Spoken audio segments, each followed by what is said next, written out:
What up, everybody? How's everybody doing on this glorious Friday? It is October 24th, 2025.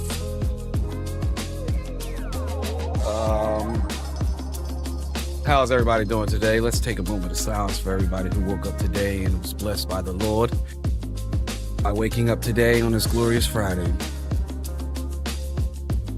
Amen. Hey, so everybody, we are back. Thank you for joining Skrill with ScrillzWrld. I am Skrill, your host, and we are here today. We are going to be taking a look at some more reaction. I got some more videos I want to react to, hang out with y'all, just chill, hear my thoughts on some of these videos that I have. I also have some gaming trailers that we're going to get at, and then I don't know what game I want to play. Depends how I'm feeling. It's either going to probably be Monster Hunter Wilds, one of the 4 games, one of the main, well, not Ghost of Yotei. We're not going to do Ghost of Yotei because Ghost of Yotei is a bit, it's a bit slower. It's a bit slower game, and I understand if you don't really know the story and stuff, you're not going to be invested in. So we're either going to do Monster Hunter Wilds because they have that new festival event that they're doing right now, and that game is shit. That's one of my favorite games, so I'm always ready to play some of that. And then we're gonna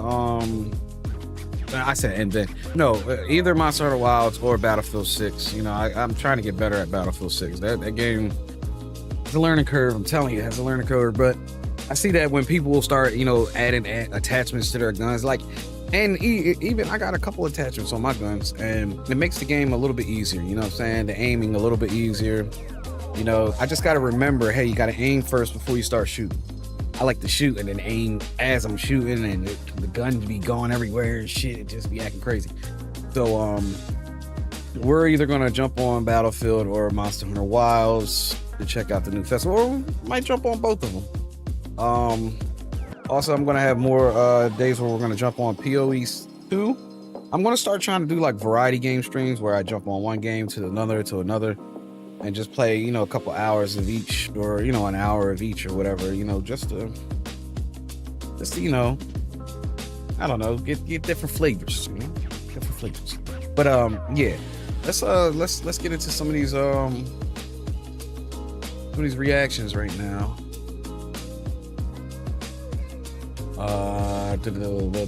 Let's go with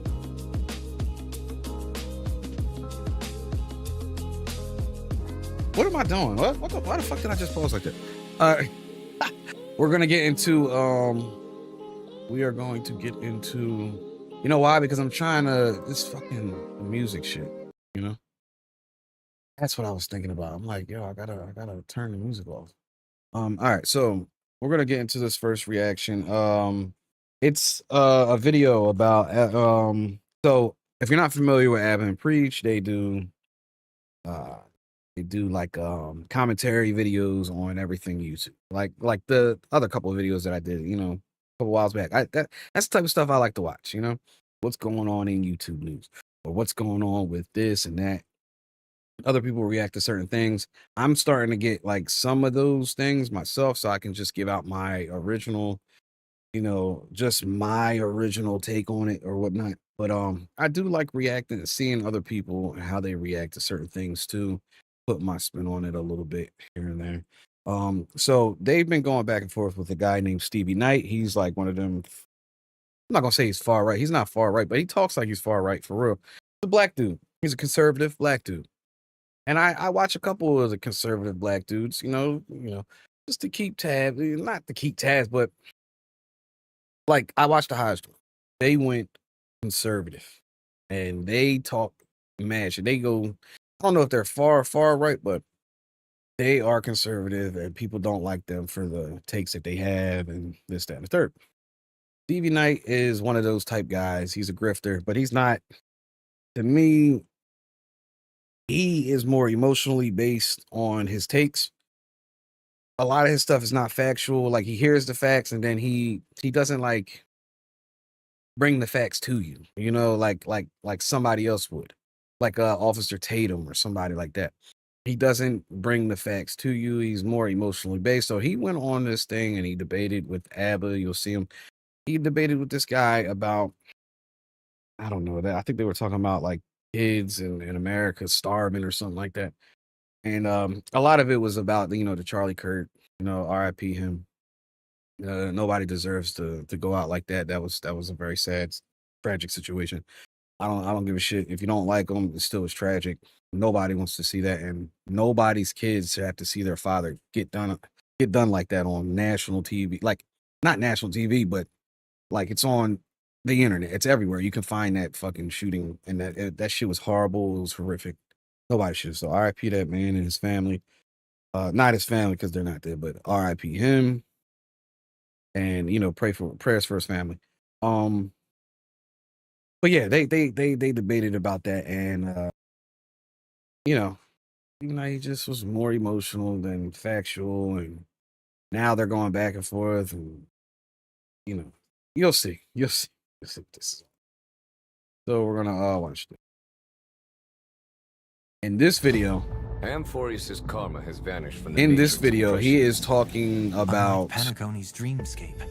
This place has built up a true epic measured in oh my millennia. god. Hold on. I think I got the wrong video.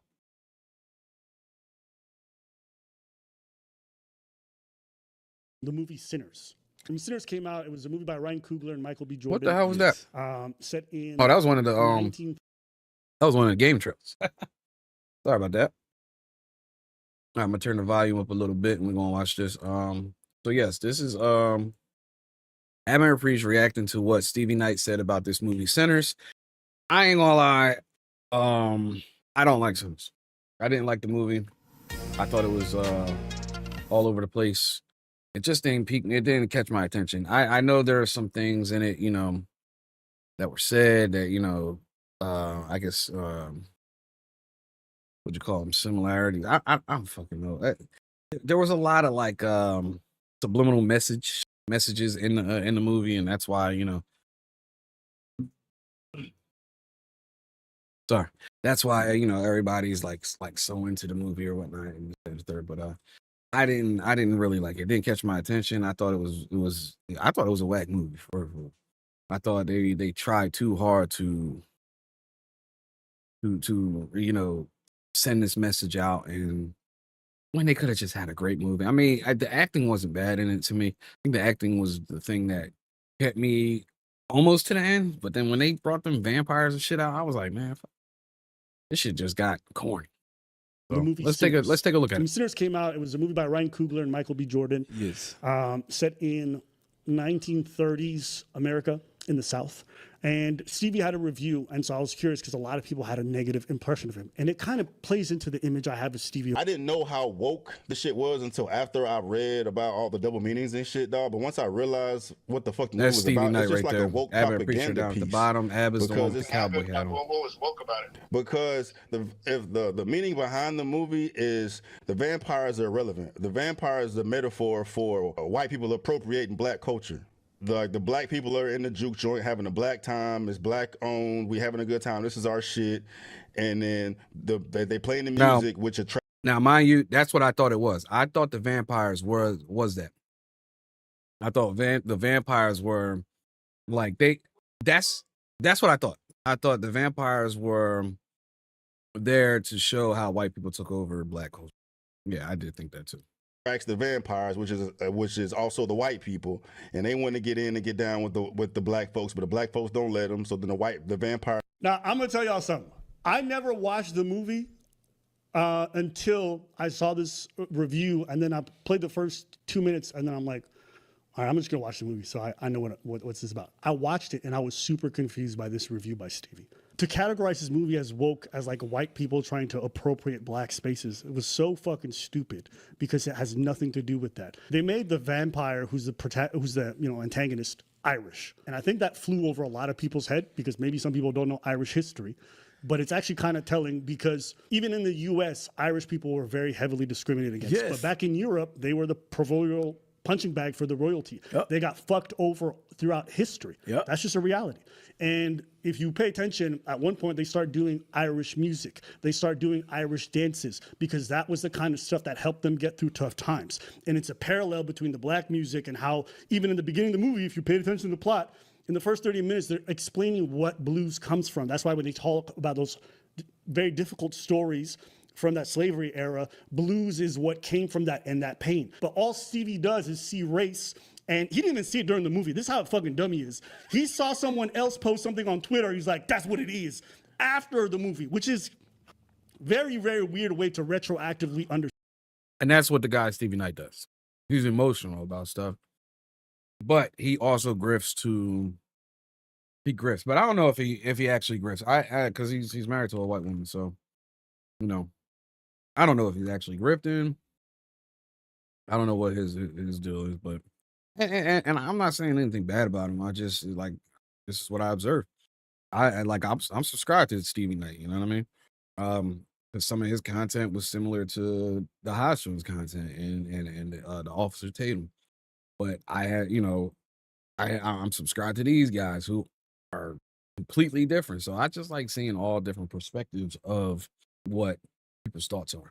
You know, I don't stick with one thing. I think outside the box when it comes to stuff like this.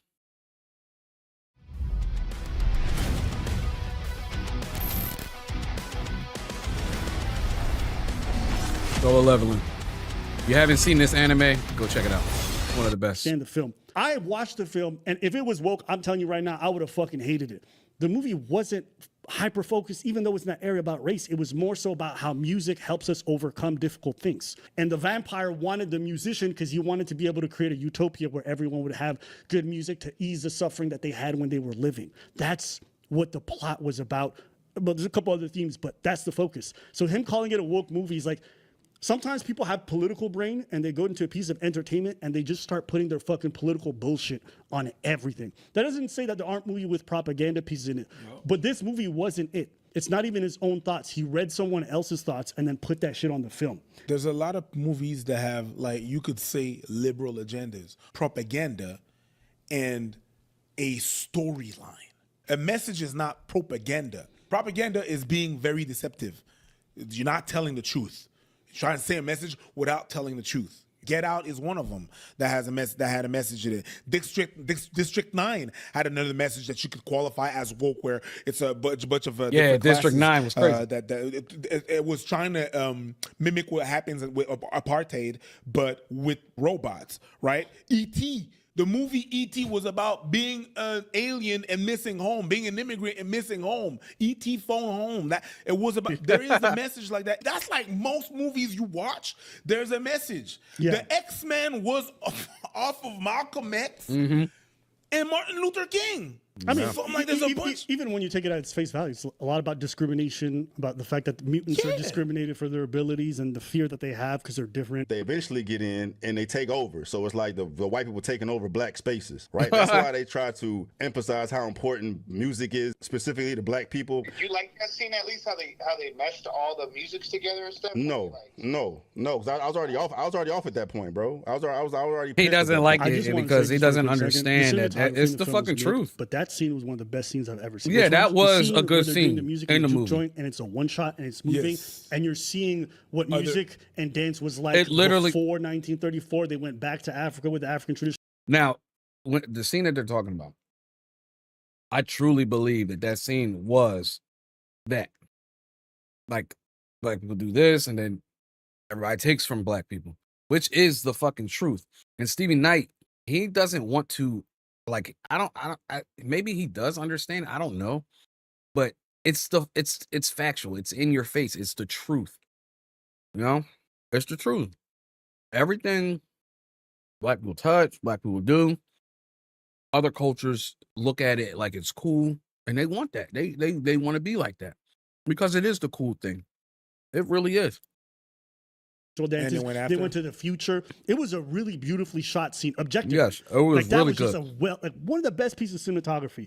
And him just being like, "The shit's just woke." I hated it. It's Yeah. like, But it's really like, nice it's one a shot. black movie, and then they put some Asian people in it. It's like too too much people together and having fun, and Yeah, that's Kiki just Palmer's too, getting. But even the Asian people, the reason why there was Chinese people in the film was even back in 1930s and the early 1900s, there were Chinese people that lived in the South and ran they a lot got of the markets. Like discriminated, yeah. Ryan Coogler, I think almost a little bit too much, made a really concerted effort to try to replicate the era as best as possible and the realities of it. So it wasn't like, oh, I want to do diversity for that. No.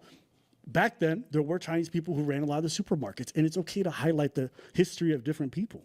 Purporting this, And they worked on the behind it, railroads, bro. too. It's like about culture vulture, white appropriation, and how white people are just, vampires sucking black energy. I watched a movie and I didn't lines come out of there and be like, yeah, white people, they be like, I was just like, all right, that was a movie. That's cool. He did his thing.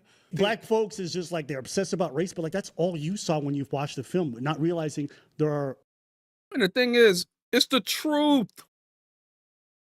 Black, like even that little girl who came up with that dance, and then the white girl gets all the credit for coming up with the dance, but didn't give the credit to the black girl who she took it from. That's called cultural appropriation.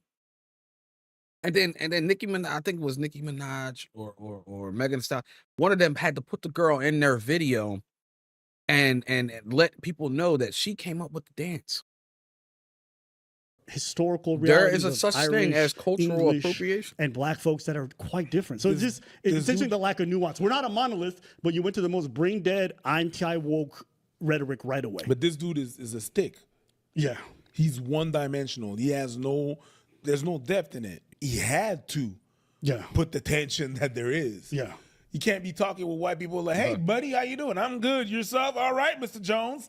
That was not the reality of those times. The pretty white girl involved with Michael B. Jordan be the lead cause of everything happening. Right? It's because of her that the vampires got in the motherfucking the not crib. true. The point of the movie is to demonize white people. Right, so the white people coming in and take over, but bro, why would you have this big black fat girl be the representation of like the black savior woman? She was the one that knew the shit. She knew how to kill the vampire. She was the one to put everybody on game. What's the problem with that? So there was not bigger black people. I feel like from what I know, from Not even fat. What the fuck is he talking about? From Voodoo, that lady that played that role. That lady was fit not the fat, role. bro.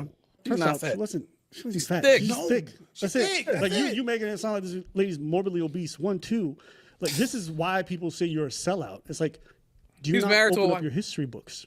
The kinds of And people who she's survived not- through she's not a slavery skinny- were people skinny who were girl very either. capable Like, of doing that's manual the funny labor. part. A lot of these women, if you go look at old pictures, you'll see a lot of them. They were on the thicker side. They were on the bigger side. had to. They had to, because if you pick cotton on day or you're doing all these other kinds of things, you have to be sturdy. And also you with the- looking at that and the casting is very intentional and shitting on it as if it's wrong or it's bad is crazy. What's more, the point of the movie isn't even that white people are evil, but you keep saying that and then judging the movie, which makes you fucking stupid. Yeah. I just, there's so many layers of it, but just listen to his language and like how dehumanizing it is when he refers to the black woman. Her acting performance was phenomenal. Pristine. I'm gonna defend the white girl, as you put her, the pretty white girl. You love to refer to her as that. But that's not even that in the movie. It's not that she was culturally down or that she's the reason the vampires got in. She was there because it shows that before 1967, when black people or interracial marriage was legalized, a lot of these communities had interactions with each other. If you listen closely to the movie, her mother raised the two main characters. So they had very close proximity. It was very common for white children to have like a nanny who was a black woman, and those kids would interact with each other. So there's a lot of intersection between these people. She had to give up her love interest for the main character to be with a white husband because interracial marriage was not allowed. But she still loved all people. That's why when she walked through the juke joint, she was welcomed. Even though she was not black, as you say, nobody had an issue with her. Even the fact that she was wearing silk, these are all intentions. But him just reducing it to like white people are bad, black people are good. That's what the movie's about. It's like he doesn't get it. What would you have preferred? A white savior? Yeah. There was also a thinner black woman who was a performer, and she was getting with the lead singer. Yeah. She was one of the characters. Very thin. He doesn't mention her existence at all, right? Because she was married to someone who was well off. That's why she was on the thinner side. I'm going to give you guys my own synopsis of the movie, but you got to listen to how he gives a summary of it, because it's very telling. I went to go see The Sinners last night. Trash. I mean, Michael B. Jordan's one of the main characters, but he he plays himself twice because he plays a twin of himself, so it's two of him. I thought the movie was trash too. I'm not even gonna lie. It was just too confusing. Maybe that's what it was. Like, I'm just not into movies that are like that. You know, but that scene that they were talking about where they incorporated like all the different musics and stuff like that. That was a good scene. It was. I watched the movie not through its entirety, but you know, like maybe I did, because the last part was like, I think the vampire girl and she got the one brother, and they were walking away or some shit like that. But you know, it wasn't like a great movie to me. Like, I just didn't. It was just like I would come in and out of the movie. It wasn't catching my attention. Maybe I just didn't like it, style of it, or whatever it was. But I didn't think it was like racial motivated or I don't know. And they like some prohibition gangsters back then, and they hit a lick in Chicago, come back, but back to their hometown or whatnot, buy a barn, and they turn the barn into a juke joint. And then like the first, yeah, like that's what I thought it was. I thought it was like more of, you know, two brothers, like a survival story or something. Like two brothers is was just trying developing this plot where they going they around got recruiting theirs who they and need to run the they juke went joint back for the down grand south opening that night. to sort of Right, so they pick roots. up a musician, they pick up a cook, they pick up a security guard. You know what I'm saying? Highlight their little stories or whatnot. You see the main love interest, pretty white girl, and she's involved with one of the twins. And then you know, juke joints popping, right? And then vampires randomly pull up. They just randomly pull up. And really, that's pretty much it. The story is, there's not much there at all. And there's so many gaping holes throughout just the literal script. And it took entirely too long for the motherfucker to develop for a horror story. Synopsis is very wrong, and him saying there's no plot. I personally think the movie is about a 6 out of 10. I'm a pretty harsh movie critic. I liked that. That's what Ryan I think. Coogler, in my opinion, improved a lot. Like, as a I director, think it's because like when a you watch that 5 or a movie, 4, substantially actually. better than his Like, previous work. And he took some liberties and some chances here, and there's some good ones. But him saying there's no plot is crazy. Him even describing the first 30 minutes as if it's just like getting people and that's it. Like, he missed everything that happened in the first 30 minutes and how it's it incredibly literally important for built entire the setup of the movie characters. in terms of thematics and themes. So, dude doesn't know what the fuck he's talking about from off the top. And a good example of this is, you know, you have the scenes in the beginning with the church and the musician, who's probably one of the most important pieces of the story. That, And you're seeing the conflict between his wanting to engage in music and his dad, who's a pastor, wanting him to come back to church and stay away from the devil's work, which is music. That's kind Then of you like also what I have thought it was, the like a themes religious about type thing. African spiritualism, when you have the love interest, who she starts talking about charms, and it's very lightly touched on. They don't do it very directly, but they're clearly hinting towards black folks' history back in Africa and how they kept some of those traditions. Even today, if you go to the south of the USA, you'll find some place where elements of voodoo and some of that spiritualism still exists. Yeah. So all these themes are incredibly important because they keep playing throughout the movie, but he just kind of just jumps right past it as if it's unimportant. And he's like, I want to see dope shit. I want to see vampires. And you got to understand my perspective. I'm coming in this motherfucker looking for horror, looking for vampire, looking for dope shit. And I think even him saying it's not like a horror, like when a movie's categorized, it's not always perfectly fitting in that. Sometimes there's a lot of comedic elements. A lot of movies are hybrids. So even going in with the expectation that it's going to be that movie horror, Sinners like is not definitely every a horror hybrid. movie is it, you know? Yeah. With the clown, like a lot of them are thrillers, they're dramas. There's a lot more involved. So I can understand that he's not. That movie was not the. Listen, the movie was a hybrid, but the movie wasn't better than like, I don't know if y'all saw it, but Abraham Lincoln, the Vampire Slayer, that movie was crazy. That movie was great. That was a good movie that didn't get its props where they should have been due. That movie and Sinners kind of like similar in that way. I do agree with Stevie Knight though. There's gaping holes in Sinners, in the movie Sinners, which didn't hold my attention. That's why like I didn't enjoy the movie, because it didn't capture my attention. I mean, you saw them go, they picked up characters and this, that, and the third, picked up people and along the way, and then you really they would focus on that person that they just picked up, their story, and they would build their story in front of your eyes. But to me, it was like I didn't understand who the brothers were. I knew they were some gangsters that was running from something and they hit a lick in Chicago. I knew that, but I didn't know who they were. And the only time that you really knew who they were was when the white girl came out of nowhere. Like you knew the one brother liked the white girl, but you didn't really know their backstory like that. I don't know. Most I just hardcore horror movie that you can see didn't out catch my there. attention. But because of the elements that's in there, unfortunately, it fits into horror. Yeah. You can't fit it into a thriller. You can't fit it into an action movie because there are elements of horror. You're going to have to put it in horror. Yeah. And because some people really don't want to see that gory stuff, so you have to put it in there, unfortunately. So even when sometimes when you pitch ideas, and I have, it's not you that decides where that movie's going to fall into. So Yeah. And they have to do that. Because no, for they have to do. distribution, They they have to put it in a category. They have to do it. They have to put it in a category for awards or even just insurance. It's when insurance they're gonna play purposes it, because who people they're will gonna sue the play shit it. out of you. You're just here and writing That's your why they stuff, have ratings and and you're FTC, not even that's why thinking they- it's a PG-13 movies. But the people that you're going to project the film to, you're going to see like, oh yeah, we have to pitch the movie so that they're able to play it. They're looking at the movie, they're looking at the script, and because of certain elements that check. Yeah. The boxes, that's going to be PG-13 movie. You were not thinking about that. You were thinking about making a movie. You're not thinking about making a horror movie, but because of certain elements that are checked in, Right. it falls into a horror movie that's pretty soft But that's horror. why I think he often thinks in boxes. That's why he's like, I didn't say liar or manipulator. Yes. Right? Like, it's a horror movie. Like Stevie's, what he does is when he has a box, he puts something in that box and nothing else can go into it. Everything has its box. I don't mind that Stevie doesn't like the movie, but saying there's no plot is very stupid and just factually untrue. That's the issue. It's not a subjective take that the movie's bad. That's fine. His reasoning for why is actually fucking stupid. That white girl didn't need to be white. It could have been another black girl that went out there and did the same shit. They made her Is he white. mad What's the that point of making she's her white? Because there were white women and white men back in the days who didn't have issues with being in black spaces. Had a And the lot of one twin interaction. liked the white It's girl. just That's Like it. that It's was the to whole add point. another dimension, something that you lack, Stevie.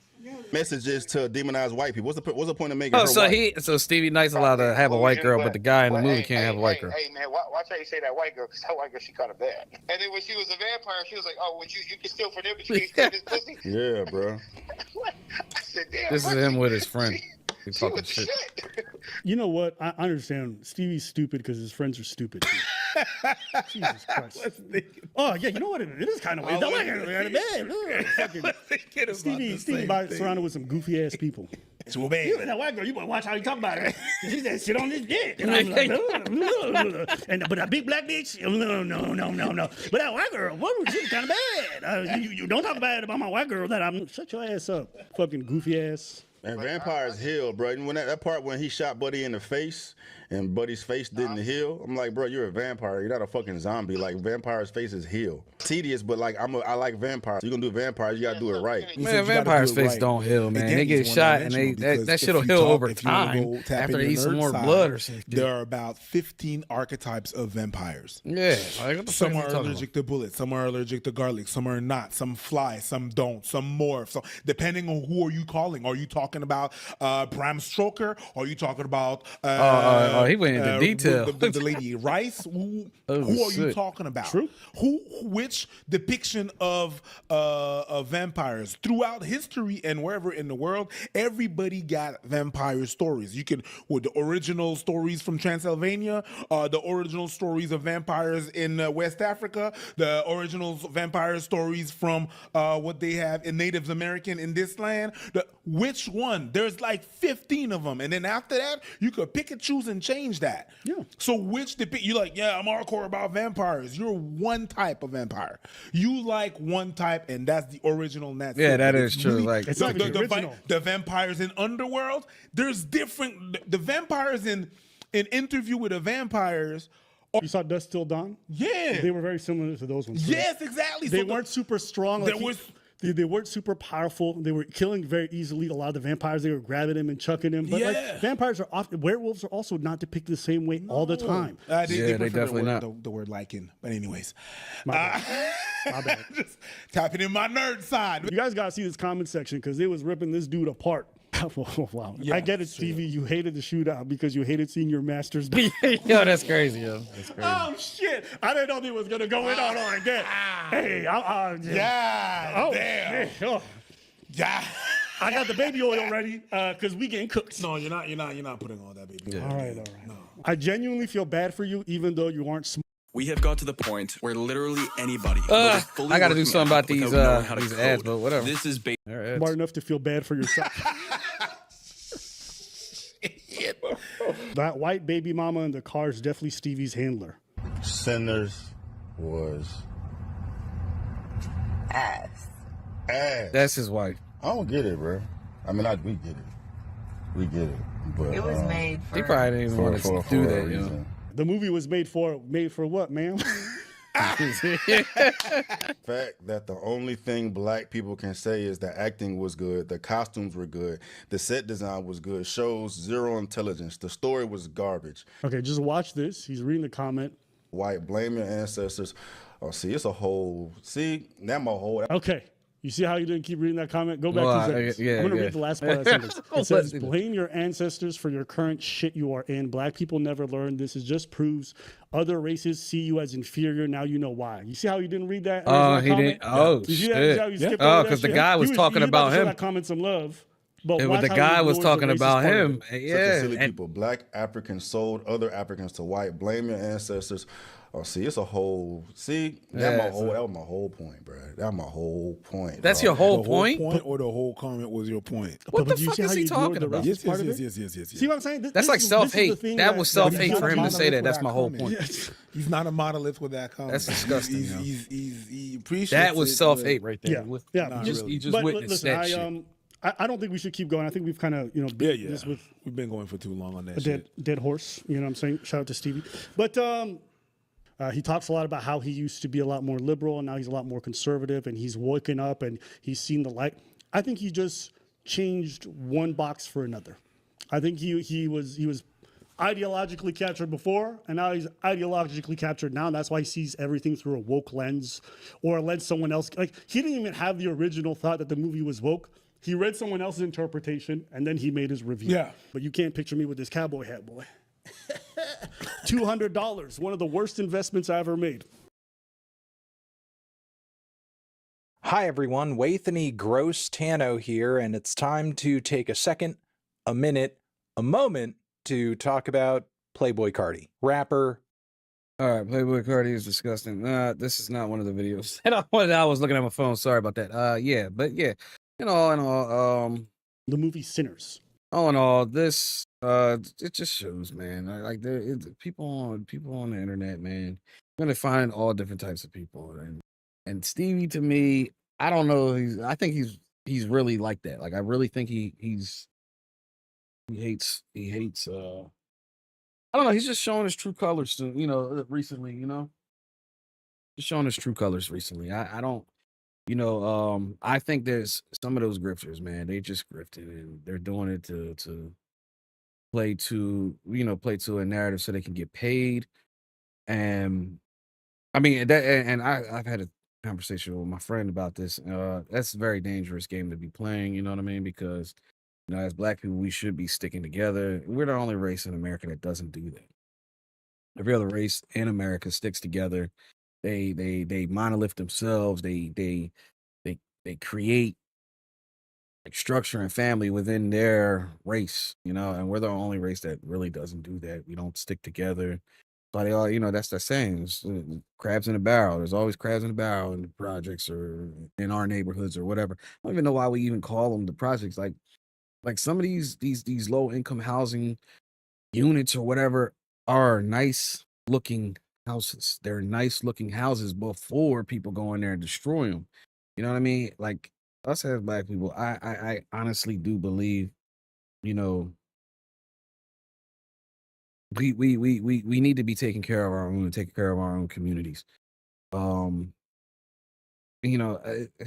everybody's. You know how they say there's niggas and then there's black people. Not everybody's niggas. Uneducated black people. And niggas is just an uneducated person because there's niggas in all races. We got a real nigga president. And honestly, I like what Donald Trump ran on, but at the end of the day, you know what I'm saying? Like I understand. Like, all right, let me correct that. Let me correct that. Donald Trump, he spoke what every American wanted, and that's why he won. But Fact of the matter, the way he's doing things is foul. And he's not taking care of the American people, to me. He's not taking care of the American people. He's looking out for, and I don't think it's a race thing with them. I think, for real, the government and all this shit, I think it's a rich versus poor thing. You know, how can the rich get richer? How can we keep these people down that are poorer than us? I think that's what this is all about. And I think Donald Trump, the stuff that he ran on, like, that's why he got into the office. But I think, you know, like not releasing those Epstein files because his name is in them. There's a reason why he doesn't want to release those Epstein files. And his constituents, his MAGA, his whatever, they want to see them files. I think he's doing a poor job right now. I think he's not honest. You know, he could be more honest, and I think he could be worried more about the American feel fear walking down their streets, whether you're in a Spanish neighborhood, white neighborhood, black neighborhood. You shouldn't feel fear walking down the street. You should be able to walk down the street and feel fine, you know? And I think there's a lot of violence in the black community. There is. There's a lot of violence in America, period. You know? There is. And to correct that, I think you need to take care of your people first. I don't know how I got all into that, but what I'm saying is everything doesn't need to be politicized. You know, like his Stevie Knight, his takes are always political. You know, they're just showing you that. Just speaking on it. But let's go to the next video. This is a video by Omeezy. I thought this was interesting because, you know, sports betting is something that they're talking about right now in the news. And they keep on saying that what's his name? Gilbert Arenas was the snitch. I don't think he snitched. I think honestly he's just trolling or whatever, you know, with that whole situation. But yeah, they a couple NBA players got caught up in this sports betting thing. And I honestly, they said it was a couple of Italian crime mob families and stuff like that were involved in this whole situation. And I think they had something to do with the snitching. I think they said some stuff, you know, about the NBA players being in it. Because you put it on the NBA players, it's just a bigger story now, and it's less of a story for them because the NBA players are famous. But let's take a look at this. Omeezy, he always brings the facts and shit. So let's announce a historic arrest across a wide-sweeping criminal enterprise that envelops both the NBA and La Casa Nostra. But as you now know, individuals such also, I like to make this take. I think sports betting is the reason why a lot of people don't see their favorite teams in championship. I honestly do believe that, and I think Vegas has a lot to do with it. You know, I think Vegas has a lot to do. Vegas always fucking wins. They always win. I mean, that Eagles versus Giants game was horrendous, and anybody who betted with the Giants, I don't think anybody really betted with the Giants, but anybody who did, they got paid. And I guarantee you, Vegas betted with the Giants. And Terry Rozier were taken into custody today. Wow. Former Terry current Rozier. NBA players and coaches. What you don't know is that this is an illegal gamble. Such as Chauncey Billups, Damon Jones, and Terry Rozier were taken into custody today. Wow. Former current Chauncey Billups NBA is a Hall of players Fame and coaches. What you don't know is that this is an illegal gambling operation and sports rigging operation that spanned the course of years. The FBI led a coordinated takedown across 11 states to arrest over 30 individuals today responsible for this case, which is very much ongoing. You notice how they only stated these individuals who were in the NBA. Terry Rozier, I don't think he plays for him now, but he was currently playing for the Miami Heat. And then the other guy, the Hall of Famer that they said, he was a coach. Not only did we crack into the fraud that these perpetrators committed on the grand stage of the NBA, but we also entered and executed a system of justice against La Casa Nostra to include the Bonanno, Gambino, Genovese, and Lucchese crime families. This arrest is honestly not surprising to me because there has been a gambling problem with the U.S. for a long time. And since sports betting came on the rise, it's created the newest mental health crisis in young men. Look, I know you've seen it everywhere. Whether you cut on your favorite podcast, whether you watch your favorite TV show, or hell, even if you're just taking a walk down the street, you've seen some sort of advertisement for a Prize Picks, FanDuel, or whatever daily fantasy sports betting platform there is. Gambling has become a part of our day-to-day lives. It's becoming so normalized that you can now bet on anything. Hell, I remember when the WNBA situation was going on where they were throwing toys on the court and people were betting on what color the next toy would be. So whether it's the color of the suit that the president wears at the next press conference, or hell, what shoes John Mayer's gonna wear to his next performance, there's a platform in which you can place money down on whatever you want to. And that's a dangerous. They had a bet where they thought there was going to be another insurrection on the Capitol.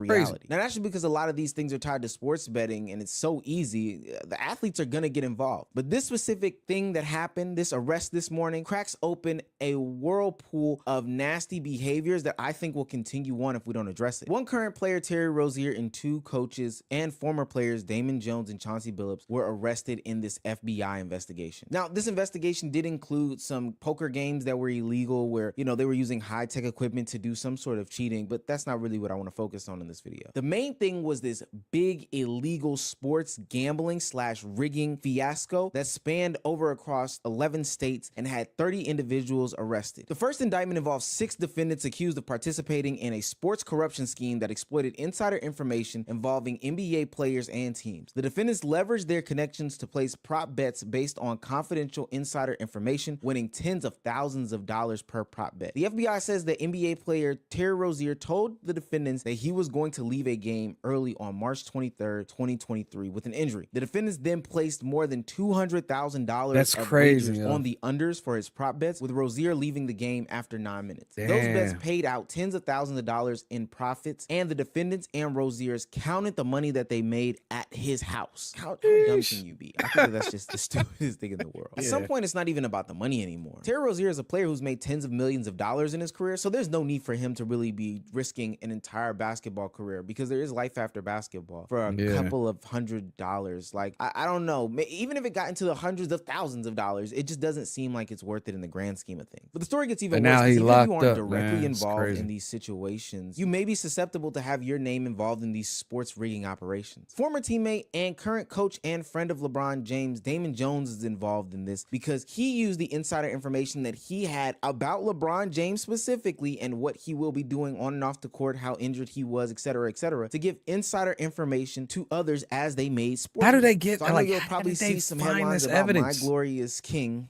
you know, having some sort of involvement in this. But literally, from everything that I've gathered, all he did was tell a friend, hey, I'm feeling a little banged up this week, man, I'm gonna have to rest up. And that friend exploited those details and gave them to some crime guys. The fact that these players are oh my goodness, how stupid! Taking advantage of the integrity of the game is disgusting. But now honestly, LeBron's never going to be your friend again. Sports betting, gambling, fantasy sports, or whatever we're talking about has been so normalized in society is something that has flown undercover for a long time. But it's something that needs to be inspected. Ben Norton writes, people in the USA wasted $245 billion on sports gambling from when it was legalized in 2018 until 2023. Almost everyone lost. That's over $700 per person. An entire generation is getting addicted to gambling, while a small handful of oligarchs get even richer. I'm convinced that sports betting is running through the straight male community worse than crack did black people in the 80s. It is bad out here. I had no idea that the online gambling, the FanDuel, the DraftKings was running y'all's pockets that way. A quarter of men under the age of 30 engage in sports gambling. Parlays?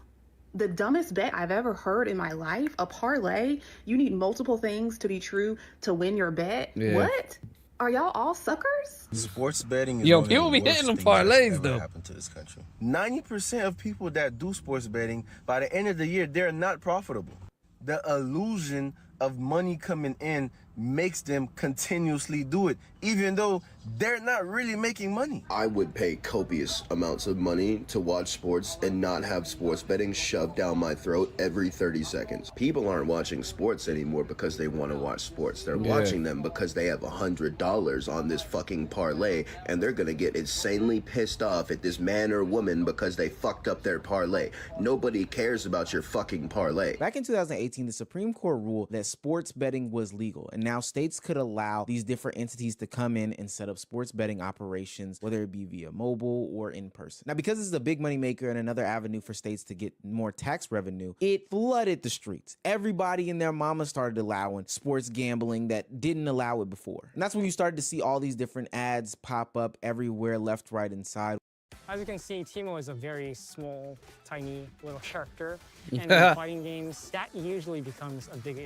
Ways on the street corners, Yeah, every 'cause you app can't that hit you them went to, motherfuckers. it just got really, really bad. And I think it got even worse when they started to partner with these leagues that once went away from this thing, but now we're being embraced by the league and the players involved as well. Then, by leveraging this cover and their now massive user base, they were able to partner directly with major sports leagues. DraftKings with MLB in 2013, FanDuel with the NBA in 2014, and several NFL teams with FanDuel in 2015, fully cementing these brands' place in the industry as the leagues themselves now had enough stake to root for their success. But think about if you could get all your homies rich by telling them, yo, bet $10,000 on my under, you know, this one game I'm gonna act like I got an injury. I'm gonna come out after 3 minutes. And they all get a little bag because you did it one game. Like, that is so not okay. But some people probably think like that. They come from nothing and all their homies have nothing. But the whole sports gambling like entity, bro, it's bad, and it's disgusting because it makes it, bro. Like we really do get death threats. That is so crazy seeing that come from the. And it's crazy because a lot of people do think that sports ain't real. Like they think it's scripted now. You know, like big games be scripted now. Like sometimes I don't even get into the sports like that, and they think it's scripted. Specific player that's come from, just because his brother Jonte Porter Jr. also got kicked out of the league for doing the exact same thing about a year ago, and he's now acknowledging that Michael Porter Jr. can see that some other players will be doing the same things. This is just, we're in bad times. And the thing about all this sports gambling stuff is that it affects a subsection of people that honestly have a lot of stuff going on with them from a mental health perspective right now, and gets talked about what I feel like is probably the motherfuckers least. is all trying to make it easy. I mean, I think we're at a point of what I would call a public health crisis, where young men in particular are losing more money than they can afford, and states are basically not even getting that much money for it. And the consequences are being felt, again, by primarily young men who are again, either losing more money than they can afford, or in worst cases, developing full-blown gambling addictions and thoughts of. This isn't some situation where it affects a small percentage of men. Apparently there's something like 48% of men under the age of like 35 or 40 or something like that that have some sort of sports betting application on their phone. That's nearly half of the men. And I don't think that people are really talking about no more. the stresses that also lead to the mental stresses that lead to the real life stresses. I got them off when my it comes phone, to but you know what's getting me now? These fucking skill machines they put in the fucking gas stations, the ones that are already local bars or whatever. They got these little fucking machines that you just press the button and you hope that all it's these gonna other hit the things three. like that. They're now having to deal with all of the sports betting that's going on in today's day and age. The statistics in states where it's legal are grim. Bankruptcies have increased almost 30% in states that have legalized online betting. And the people who are most at risk for bankruptcy are young men living in low-income areas. One study showed that for every $1 households spent on gambling, they put $2 less into investment accounts. And of course, men are going to make women pay for their mistakes because intimate partner violence has increased by 10% in areas where they've legalized online gambling. As I was researching this video, I saw a bunch of comments that were saying it would be very, very easy to not get involved in all this sports gambling if it wasn't so day-to-day in our normal everyday lives. And I could totally agree. In all the places and spaces that I exist as a young 30-year-old man, 29, my bad. As a young 29-year-old man, I can see ads for gambling put literally everywhere. It doesn't matter if it's my favorite podcaster, favorite YouTuber, favorite streamer. It doesn't matter even if I'm watching an actual NBA game, which is nasty because of the connection that they have and the conflict of interest that they potentially create with these sorts of things. Literally, there are feeds now that have the prop bets to the side. I've even been to places in malls where they literally have full-on movie theater-esque rooms where men can just come sit in dark places, which I really find interesting, and just gamble all day. Not with like dice or anything, but with your phone, FanDuel connections, and everything like that. Do you see, this is a whole room dedicated to gambling. Yo, the addicts. This is crazy. Yeah, it's crazy. Let you see what's on draft. They have them all in fucking casinos. Like every casino that you go to, they have these rooms in. They have them in fucking hotels. It's crazy. What's being missed in all of this is that, yeah, sure, there are multimillionaires who are getting caught up in these gambling schemes, but it's the common man, the everyday man who already has, prices of eggs increasing, jobs not hiring, people telling him every single day that college isn't the best route to go, every streamer, every rapper, every content creator telling him that this is the route to go. You got to get quick money. Women talking about, you have to make X amount of dollars. They are the ones who are at the greatest risk of being damaged by this sports betting thing. People forget sports addiction is real and it can be very crippling to your life. Hi guys, my name's Harry. I'm a gambling addict in recovery. I'm 25 years old. I've been an addict since I was 18. I started out when I was 17 going to the pub, as Rebecca said, after starting my apprenticeship, going to the pub and just with the older boys and playing pokies, only small bets. Then the day I turned 18, I downloaded my first online bookmaker and I was offered a deposit match on the first one I got. Within a month or so, I was hooked. I was losing everything I was earning. I've lost over $400,000 in the last 7 years due to my addiction. And I've probably been offered, over $100,000 in deposit matches and bonus bets. I've withdrawn $10,000 in my super when the super thing came out because I didn't think I'd have a future. I had a $17,000 loan for a ute that I had, which I sold, and I spent a lot on the horses in one day. I've owed money on that loan for the last 5 years, constantly going on to default, not paying it back, spending all the money on the punt, spending every single cent I've earned on the punt. I've borrowed money, stolen money, not paid money back. I've been to rehab for my gambling. I spent the whole of the 2021 Christmas holidays in a rehab in Sydney. Yeah, I'm only just starting to get good now, so I'd like the ads for gambling to be taken away off TV because I can't watch the football on free air anymore without getting the urge to gamble. I feel like innocent young men are getting attacked, getting roped in to try and get them onto gamble. And I can feel I feel his pain, man. Regulations and I'm an alcoholic. Help out there for people that may be struggling. This is one of those situations where somebody needs to tell fuck that shit. Just gets totally I don't drink no more. I get that people should have free will, but we also know that so hard to turn that fucking switch off, certain man. things create specific disasters. But it's getting easier now to say no to it. With the way that job prospects are going, with the way that the social climate is going, this is not a time to be introducing something as addicting as gambling, sports betting, or whatever the case may be to the common people. Hell, multimillionaires with all the resources in the world can't even handle their own shit. So what makes you think that somebody who's young, dumb, and desperate can? We need some intervention ASAP because this is gonna. That shit is scary. Well, guys, just if you have any addictions, man, it's not a problem, man, to go get help. Don't be ashamed to get help for it. Go get help. I've had to get help for my alcoholism, and gotta say, man, like being sober is a great thing. It's a great thing. It feels good. Addiction, it is a problem. I ain't gonna lie. Like I've been gambling on little skill machines, and that shit is addictive. I can turn that off whenever I want. It's but it is gambling because you see the money. And it's crazy. Like you start learning patterns and stuff, how the machine's going to let you win. You know what I mean? You'll spin it 3 times, not win, and then you'll get like 2 different wins, and then you'll spin it 3 times, not win again. But you don't realize, hey, you're not getting good wins, you're getting bad wins. So it is. I can see what how that shit is, man. And I understand how hard it is to turn something like that off. So don't be ashamed, people. If you got addictions, do not be ashamed. Pray to God, for one. Do not be ashamed to pray to God, and do not be ashamed to get help with your addiction because, Addictions will tear your fucking your life up, man. It will ruin your life.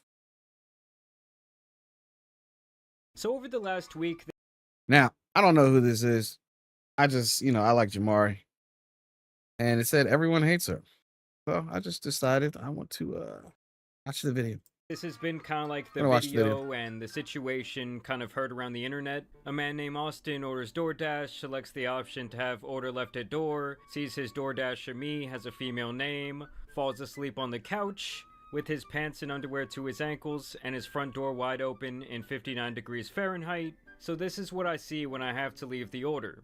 Looks like our guy got some Wendy's. And our good friend here does censor the body. But yes, the guy is laying there, presumably drunk out of his mind. And I've seen the original video, and though it is kind of grainy, I was trying to make out the pixels. But it did appear that this man was on soft. Hold up, pause. Yo. Yeah, that's wild. Basically, after she put out this video is when the entire internet kind of started to turn on her because they felt like she was making some false allegations. Hey guys, so DoorDash just deactivated me 2 days after I reported my assault. But you weren't sexually assaulted. All those interview curveballs. It was in his house. Look at the way he was Hey guys, looking. I just lost my job, and they. You weren't. Well, I mean, judging from what I just saw, she wasn't sexually assaulted. He's a DoorDash person. He said, leave the damn meal at the door. Leave the meal at the door and keep on going. She's making a big deal out of nothing. Won't tell me why. They're supposed to send an email immediately after deactivation providing you the reason why and a link to appeal.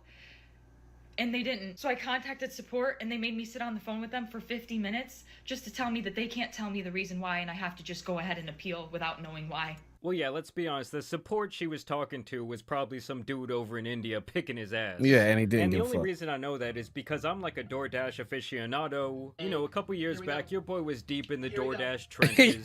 For me, it was like Yeah, me DoorDash too. is love, DoorDash is life. I was looking like the guy from the commercial. And I guess the way I would justify it to myself is like, oh, I'm working all day so I can be DoorDashing all night. And no, I don't mean I was driving the car. I mean I was being a fat ass at home. And so yes, there was a couple times I had to hop on the phone with their support. And I want to be clear, guys, it's like no racial, because every single time I had a problem, those Indian call center people got me right. They have my money in that account. I was working. I was literally working. And they deactivated me. They just punched. Yeah, that doesn't mean that she's not going to get her money. She'll get her fucking. And honestly, you can pull the money out. Like if they deactivate you, you can pull the money out and put it right into your account, or they'll pay you when the next pay period happens. So she's me tripping. for posting about my assault while door dashing. And that's where people really started to have a problem with her call out, She didn't because a lot of get people sexual. felt like while the situation may have represented like indecent exposure, Yeah, I don't that's think what that it you was. could technically call it SA. And there was a great deal of other people who were like of the opinion that the guy did technically say to leave the food at the door. Yeah, it's so kinda like, oh, drop put the it off fries at in the door and back, keep bro. on Or going. in this case, oh, leave the food at the door, sis. They just fired me. And the police are doing nothing. I lost my job. And that was my only way to make money to pay my bills. I mean, guys, I'm not trying to be insensitive here, but goddamn, girl, if you don't just go sign up for Grubhub right now, maybe favor. No, she's trying to make a deal out of it. 24 hours after me submitting my appeal, they denied That's it. what she wants to do. There's no way She they wants could to tell sue me DoorDash. That's all what she was wants the to reason do. I just lost my job. I mean, honestly, the reason DoorDash probably can Therese is because, for one, this was all really bad publicity for them. Mhm. And for two, I would think that recording the inside of one of their customers' house is like a big no-no. Yeah, I mean, you if can't anything, do the that. dude that was laying there on his couch might have a better chance at a lawsuit than her. But Yeah, hey, I guess like, in what the fuck? 2025 in America, anything is possible. I recently saw that 500-pound female rapper who sued Lyft after someone did not want to let her hop in the back of their whip did actually receive quite the large settlement. Holy My shit! Did account she? is currently at risk of being banned. she break her they ankle? took the video down and gave my account a strike. So I explained my story again and censored the video that I have just so they can't take it down for the same reason. They took it down for the same reason again, and now my account has a second strike. Guess what? If I get one more strike, I'm banned from TikTok. Then Damn, this broad putting the stays story explaining up. herself. Not only did I get a 3 days ago. Go talk to a lawyer. Like, that's what she should do. She should go talk to a lawyer, or she should go talk to the news and figure it out. The situation is the dude probably had a long drunken night, and in his drunken state, he ordered DoorDash, like many people do. Maybe the dumbass then went to another website or app to have some This me fly time, is fucking bothering and in me the process, again, the guy guys. was so It's drunk that he bothering me. passed out, leaving the door open. Lost my job. The police are doing nothing. And if I get one more account strike on TikTok, my account's done. This is a man's world. I'm the victim. Remember? I'm the... Once again, I'm not trying to be insensitive, but to like chalk this up to, oh, it's a man's world now, just shows me where her like victim mindset is really at. I'm the victim. She's snapping. I'm the victim. Yeah, I just gotta say, I will never understand the idea of someone holding up their phone and A, crying, or B, crashing out like this. Like, is no part of you recording yourself doing this embarrassing at all? Like, if anything, she should really just shut the fuck up and file the lawsuit if she really feels that strongly about it. And they took down my video. They were gonna have to pay me for my second story time because that was over a minute long. They were gonna have to pay me for all those views I got. So no, they took that right down. They took that right down. Absolutely not. They're not paying me for that. Yeah, welcome to TikTok. Like, here, I think I got some change in my pocket. That's all that couple million views were gonna get you anyways. I mean, honestly, I think that she cares more about the attention and maybe garnering up some money than she does about receiving her perceived justice. Like, I really think if she would have just shut up and played it right, she really could have come off like the victim here. But now this all really just calls into question what her true motives are. And while I was editing this video, it actually has come to my talk to a attention lawyer, and then she that would have some of been the known. Like, TikToks they would have told her to have shut the resurfaced fuck from up. her past, where she makes it pretty clear that she is okay with and has broken and entered into places in the past. I was kicked out of this apartment 6 months ago. Nobody is currently living in it. How did I get in? That's a secret I'll never tell. I just want to say that a MILF just dropped off my McDonald's. Thank you, Sue. Oh, what? You have my address. Come back sometime. Come back when your shift's over. If you're unsure about who that was the DoorDash girl, openly admitting to the fact that she's okay with breaking and entering into a place. I want you guys to take this as a lesson that when you are about to post something, please think about it first. And then the second video of her hitting on her DoorDash driver, which I find completely ironic, all I am saying is that if they were to play those videos in court, it might just like hurt she her sexually case harassed that just a dude. tinge. Because let's say there is no Ring doorbell camera footage, right? Then it's his word against hers. He could say, oh no, but I had the door closed. It was definitely closed. Like, I didn't open that door. 24 hours later. When I arrived at their front door was wide open. Their lights were on. And they were sleeping on the couch within eyesight of the front door with their pants and underwear pulled down to their ankles, and they were indecently. Yes, we've heard this story a million times by now, chick. But yeah, I reported it to DoorDash, and DoorDash did ban the customer. And then 2 days later, DoorDash banned me. So there is a new twist to the story. We now know that the customer as well got banned. Like, let me know down in the comments, is that a fine level of justice for anyone out there? So I'm really never getting my DoorDash account back. DoorDash deactivated me. DoorDash punished me for exposing my assaulter, and TikTok is currently punishing me for exposing my story time. And this is the only justice I'm getting because I also reported this to the police, and the police are doing nothing. So what? So what? You're gonna take down my videos, give me strikes, and just expect me to be like, oh, I just better shut up. I'm gonna get this motherfucking fly. fly. Anything else? I've lost my job. No, file a fucking lawsuit. I mean, Jesus Christ, guys, nothing is scarier than a white woman with a victim complex. Like, contact a fucking lawyer. But instead, she wants to yap online for some TikTok shekels. Let me just shut up. You know, the videos got taken down. Nobody has to know what happened to me. No. I'm going to keep telling my story. Like, this is the only justice I'm getting, is exposing Probably my this dog, man man, because I and left the having fucking posted door that open. video, and it has gone viral. I left the back door Now he open can so live they with can go shame in and out embarrassment the if damn people door. have seen But it we and have a knows net who on he the is or door, where so he- it's like I'm the one being punished. he probably He's not probably getting in trouble with the didn't police. He didn't lose come his in job and if he like has one. probably Like, came in at all aggressive. what's going on with him? Why am I getting fired? Why are my videos getting taken down? This Why fucking am I fly getting is strikes? getting on my Like, I'm nerves. about to lose my account. I was assaulted. I'm the victim. I lost my job. I'm the victim. Right?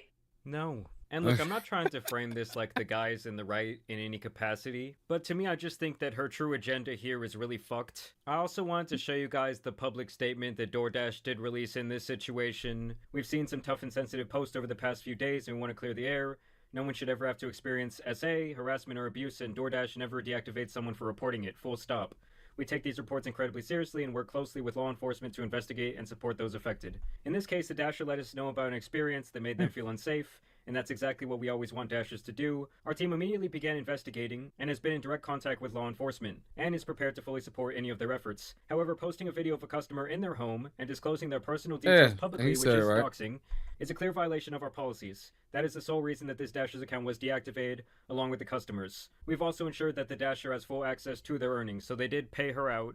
And yeah, basically that was their only statement. They've kept it pushing at this point. But first and foremost, I just want to thank everybody for the overwhelming support and allyship that you've shown me.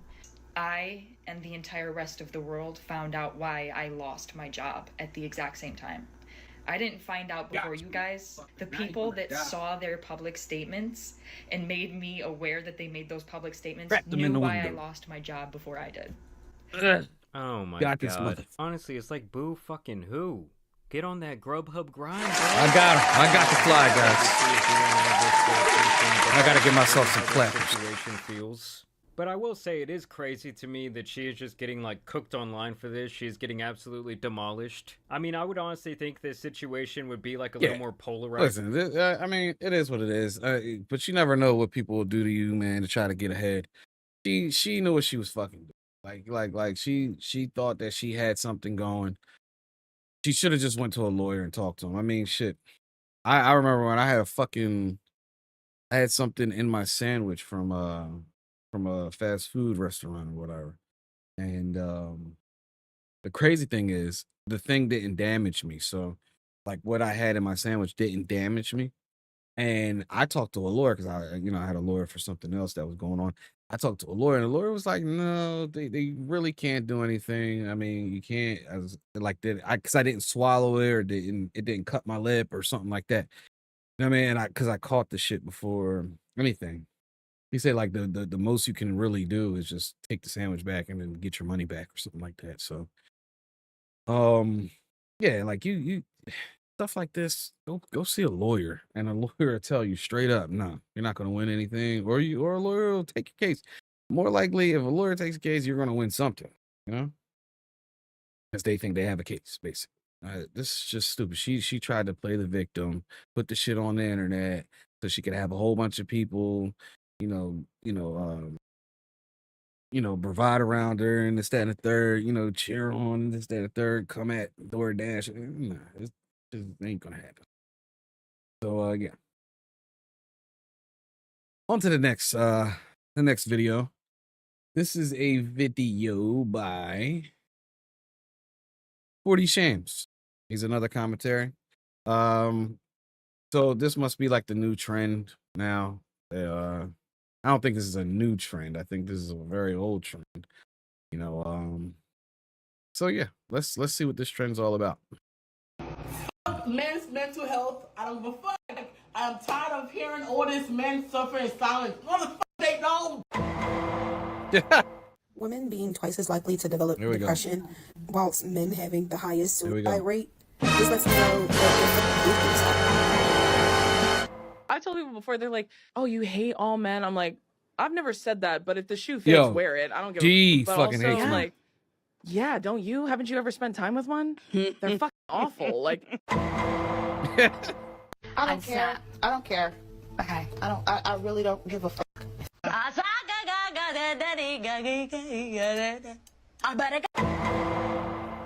Genuinely keep that to yourself. Like, I don't want to see you crying. I don't want to see you sad. Like, okay, something upset you today. Don't tell me. Don't look at me for like a hug, a shoulder to cry on, because I ain't gonna be there. I cannot stand when the younger generation is doomed, yo. And I already know That's the women growing up with y'all. I don't care. I don't care. Oh my this short about drop.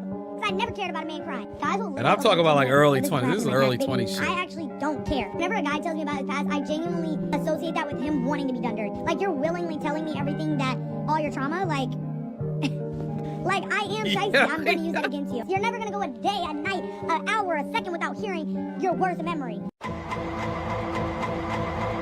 Ah, yes. hating men. The new wave. Forget yoga, forget crystals, forget astrology. Apparently the hottest new trend on the internet right now is turning misandry into a full-blown lifestyle brand. We got these misanders going online making their disdain for men their whole personality. I hate men this, it's all men's fault that this is happening. They're literally just rage baiting their online audience. And it's kind of ironic because for people who claim to hate men so much, they literally spend most of their time talking about men, thinking about men, hating on men, and subsequently having their whole being hyper-focused on men, the thing they claim to hate the most. Now, before we proceed with the video, I don't want you guys to come on this channel thinking it's some sort of red pill, black pill, purple pill channel where, you know, we talk down on women or whatever. That's not my intention at all. It's just that I want to address these women who have these insufferable personalities and have this one-dimensional thinking. Would you rather be stuck in a forest with a man or a bear?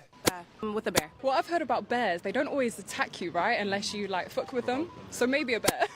Wait, so why can't you apply the same logic to men as well? I would argue that you're more likely to run into a bear that would attack you than a man that would attack you. You know, seeing as how it's a carnivorous animal and all, and it weighs several hundreds of pounds. Depends what man, but probably a bear. 100% a bear, which is like terrifying to say, but Definitely a bear. Some men are very scary out there. Bear. I would say a man. Look, I know there's plenty of evil men out there. I don't doubt that at all. Yeah, but like, making this type of generalization is so dangerous. This one-dimensional idea that men are bad, women are good. I'm sorry, but women, y'all gotta start picking the right because dudes, on a societal level, this sort of mindset is super counterproductive. It enforces division instead of cooperation. It makes healthy relationships harder to build. It teaches younger people who are already confused about gender dynamics that resentment is the norm. And it completely ignores the fact that men and women literally need each other for society to function. We need each other to build families, to build communities, to build the world that we live in. I'm sorry, but if we're so focused on gender wars, who's actually gonna address the real issues, the issues that matter? We can't make significant progress in society if we have this mindset that's so focused on pushing hate and capitalizing on people's painful experiences. But speaking of painful experiences like being injured in an accident, few things are worse than facing a crisis without the right people in your corner. Insurance company matters. They order the insurance ain't got to do it right. Wix, one platform. Yeah, that's Morgan and Morgan. Unlimited creation.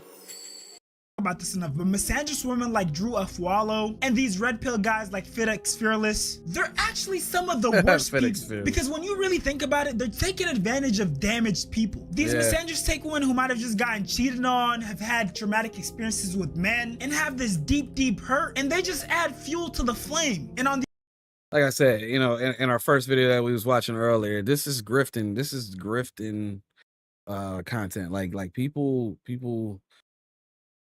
That's the type of content people shouldn't be watching, man, because it's grifting. It's you're basically you're manipulating somebody's emotion basically, and you're taking advantage of that situation that they might that trauma or that situation that they might have gone through. I think that type of content is the worst type of content. For real. The other hand, with these red pill guys, they take dudes who might not have the best luck with women, or even young men who are just looking for role models, and make them into assholes. You talk to a girl that you just found attractive in the streets, in the grocery store, at the mall. When's the last time you did that? Like a decade ago, man. I don't know. Right. Let me guess. You drink too, right? Of course. Of course. I'm fat as shit, FedEx. I'm 21, fat as shit, and I drink. And of course I drink. We got to the point, you know, where we wanted to have sex, and then it was after the fact that she let me know. Now this guy right here, the guy at the top, what he does is he I guess it's nothing like Samuels. It's nothing like Samuels. Samuels was talking to women, but this guy, he talks to young men, and he like downs. He doesn't build their confidence or anything like that. He just, I mean, and I'm not gonna say he's telling them reality. Like, yo, I know a bunch of fat people that, you know, I know a bunch of fat men that fucking they get women. I'm shit. I ain't in shape like that. I got a wife and 2 kids. You can get you can get all that if you just have the confidence in yourself. And these type of guys, the guy at the top, I don't know his name. I guess it's FedEx Fearless. Okay. He like, I don't know why anybody would pay this man to down them and tell them how it is. Like, These are fatherless boys. This kid doesn't have a father. If you're asking this man to try to upgrade you in some way, you know what I'm saying? You don't have a father. You don't. Go to your father and ask your father how he got your mom. You know what I'm saying? Like, and I'm not saying that, you know, people want women like their moms and this, that, and third. What I'm saying is, you know, you can find better role models than these clowns on Like, on yo, the I have to be honest with you. I don't really like the performance because I had like a little, you know what I'm trying to say, right? No, that's what she told me. You got a little. She told you got a little wee wee. Yeah, she told me that, and like from there on, I was just. And guy, and let me just say one thing, guys, with that problem that the little young man just said, you gotta have confidence in yourself, man. I had a friend, he was like that. He didn't give a shit. Still got women. Still had kids. It's like you just gotta be confident in yourself and find the right one for you. I was embarrassed. How small are you? How small? Like, I mean, I didn't measure it. Why are you asking that kid that? If you don't work on that area of your life, like I tell you guys to work on every area, it's gonna be a significant problem for you in terms of confidence. You can't work on some shit that God gave you. God gave you that. You know what I'm saying? And let me say this. God does things for you. Your life is written out. They say that already. Your life is written out. God wouldn't give you something that you couldn't handle. So that's what you got. That's what you got. Make do with what you got. The thing that makes it possibly harder to see the true nature Instead of of the red focusing pill on content that, focus on is that some it money. has Get so money. many positive I guarantee you get some money. So many guys That talk girl, about how when they first got she into don't the give a red shit. pill community, it was super positive. It was inspiring them to be Yeah, more disciplined, it to really get more was money, at to not be first. hyper focused on women. And Yeah. then somewhere along the lines, it turned to misogyny. Facts. It's literally you starting off trying to improve your life. You Yeah. be 17, 18 years old. You in the trenches. Maybe you just got out of a relationship. You in your 20s, maybe your 30s. Maybe your marriage over, the divorce going crazy. She doing a Tupac on your pockets, hitting them up. Point is, you're trying to figure out life. The Yeah. same thing happens in reverse when it comes to the pink pill too, by the way. Jody done had her heart broken. She thought this was finna be the one. Maybe she even had kids with bro. Things happen, relationship ends. Both of y'all looking for somebody to blame. Then out from the clouds comes your new dating coach. But you ain't peeped that the clouds was fart. Now, fellas, red pill content is perfect if you want to self-improve, you want to better yourself as a man, you want to get your money right, you want to get your mindset right. Yeah. The red pill content is exactly what he's saying. But like red pill content has turned into the poison because of the fact that, you know what I mean? Like now it's all about just getting yourself better to get this woman. You know, they're not just focused, like they need to focus on themselves. That's what Kevin Samuels said, man. Focus on themselves. You know? Now Kevin Samuels also was talking about women. You know, if they want a man, a high value man and stuff, he's telling these women what a high value man wants. You know, if you want a high value man as a woman, you need to fit these criteria points. If you don't fit these criteria points, your chances of getting that high value man are low. That's what Kevin Samuels is about. You want to get your fitness right, you look smacks, Yeah. you doing everything that you know how to be, and you learning the information to become the best man that you. And all of that leads into having a better confidence in the world. You know, getting your social cues together so you don't feel and look awkward in a setting where it's, you know, there's social stuff going on and stuff. You know what I mean? Like whether that's a bar, club, or even a meeting at your fucking job. That's what the red pill was about. Getting yourself better so that you could understand situations better, adapt to situations better.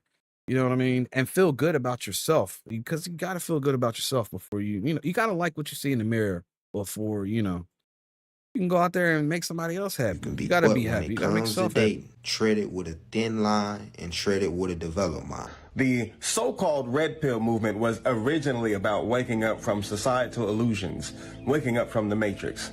But somehow it got hijacked into a hyper-masculine, misogynistic ideology. And unfortunately for many black men, it became a very real reaction to a very real pain. The pain of fatherlessness, the pain of betrayal, the pain of systemic emasculation. It's sad to see these that's what misandrous, these misogynist red pillars content creators preying on vulnerable people. preyed And with on. the way that the internet is set up nowadays, all it takes is for you to interact with one video. Like it, share it, maybe leave a comment, and your For You page is gonna be flooded with this type of content. And now you're exposed to all sorts of red pill content creators, pink pill content creators, people like Fresh and Fit, Andrew Tate, Shira7, people who carry these extremist gender beliefs. And I know what some of you guys might be thinking. A lot of these people are adults, they shouldn't be falling for stuff like this.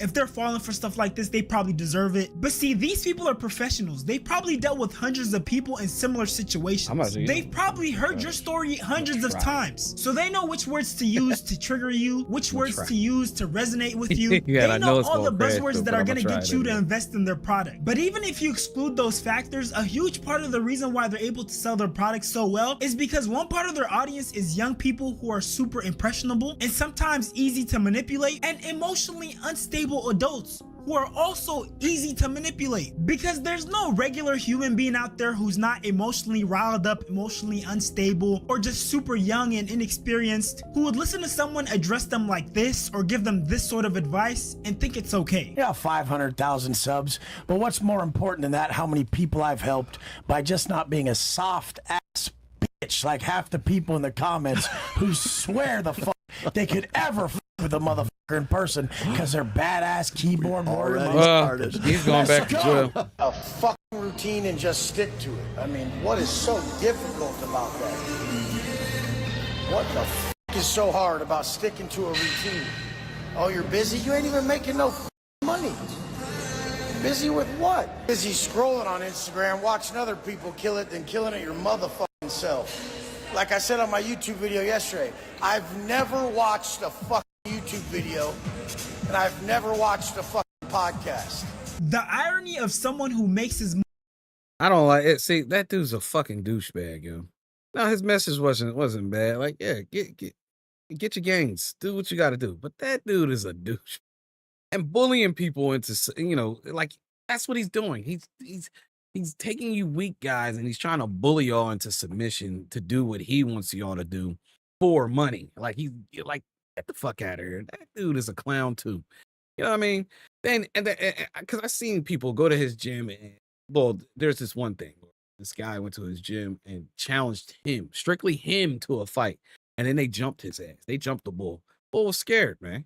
Money off of YouTube, selling courses and just making content, telling people like he ain't not to watch content. He ain't watch a podcast, but you want Fresh and Fit's podcast. If people actually took that advice, he'd probably go bankrupt. Yeah. And honestly, you can't convince me that Wes Watson's audience, his supporters, don't have a degradation kink. Because what do you mean to tell me that you're getting motivation from this grown man who's known to be racist? And what are they called? They're called is it masochists or something like that? They like that shit. They like being damaged even more. Like, that's some weird shit, man. That's like a kink. Known to be a part of very sketchy racist groups, cussing at you and basically telling you you're worthless for not being like him. I don't know if this is some sort of new fetish or if these people have some sort of mental illness, but it's just not clicking for me. And on the female side, we have these misandrous women who are pushing these pessimistic views. Men do not love you. Okay, so stop thinking that they do. They tolerate you. They lust you. That's it. Boo this woman. Never do anything based on women who make content like this. Only do it based on your. It's crazy because women who make content like this would have a man. They would have a man, but they want you to be lonely, and they feed on that shit. And it's best crazy. Interest only.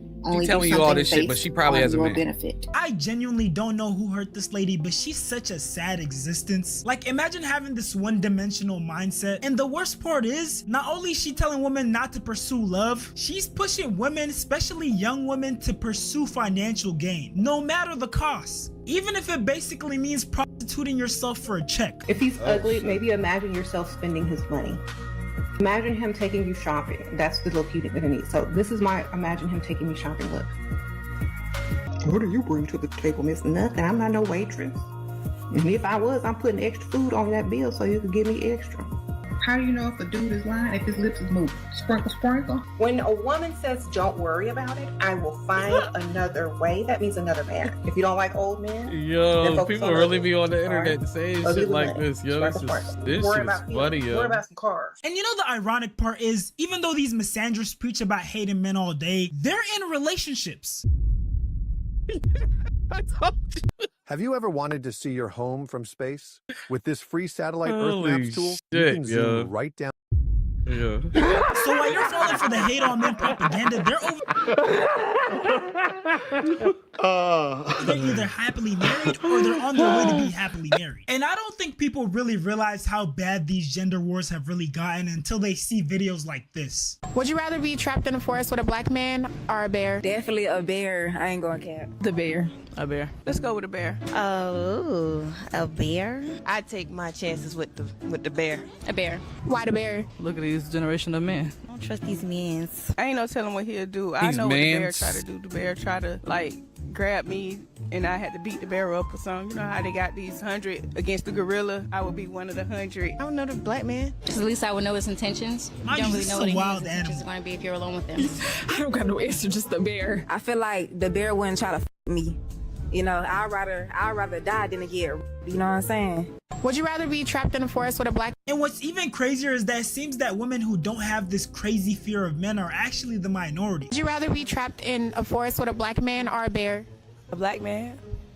What makes you say a black man? Because I don't want to be trapped with no fucking bear. The bear gonna try to attack me. Period. What about a black man? He can protect me. Okay. Period. Black men were so happy to hear this response Yeah, that they were like, what the literally fuck? stitching it, celebrating. The black community right now, the CIA lost this one. Our community might be healing. Black people are up. CIA, wait, what'd she say? There's hope for us yet. 1001, finally we gotta win. Protect that queen, protect her. I'll protect her with my life. This is so peak. Do we have a chance? Like, these replies are funny, but at the same time, it's super sad. Is this such an uncommon occurrence for a woman to actually trust men? To the point that you would rather trust a wild animal? Mind you, unlike the man, you have like a 0% chance of actually fighting off a bear. Next time you wanna say that you hate all men, or eating, or anything, like what, are y'all gonna go out there and hunt your food and build a tent and do all that shit?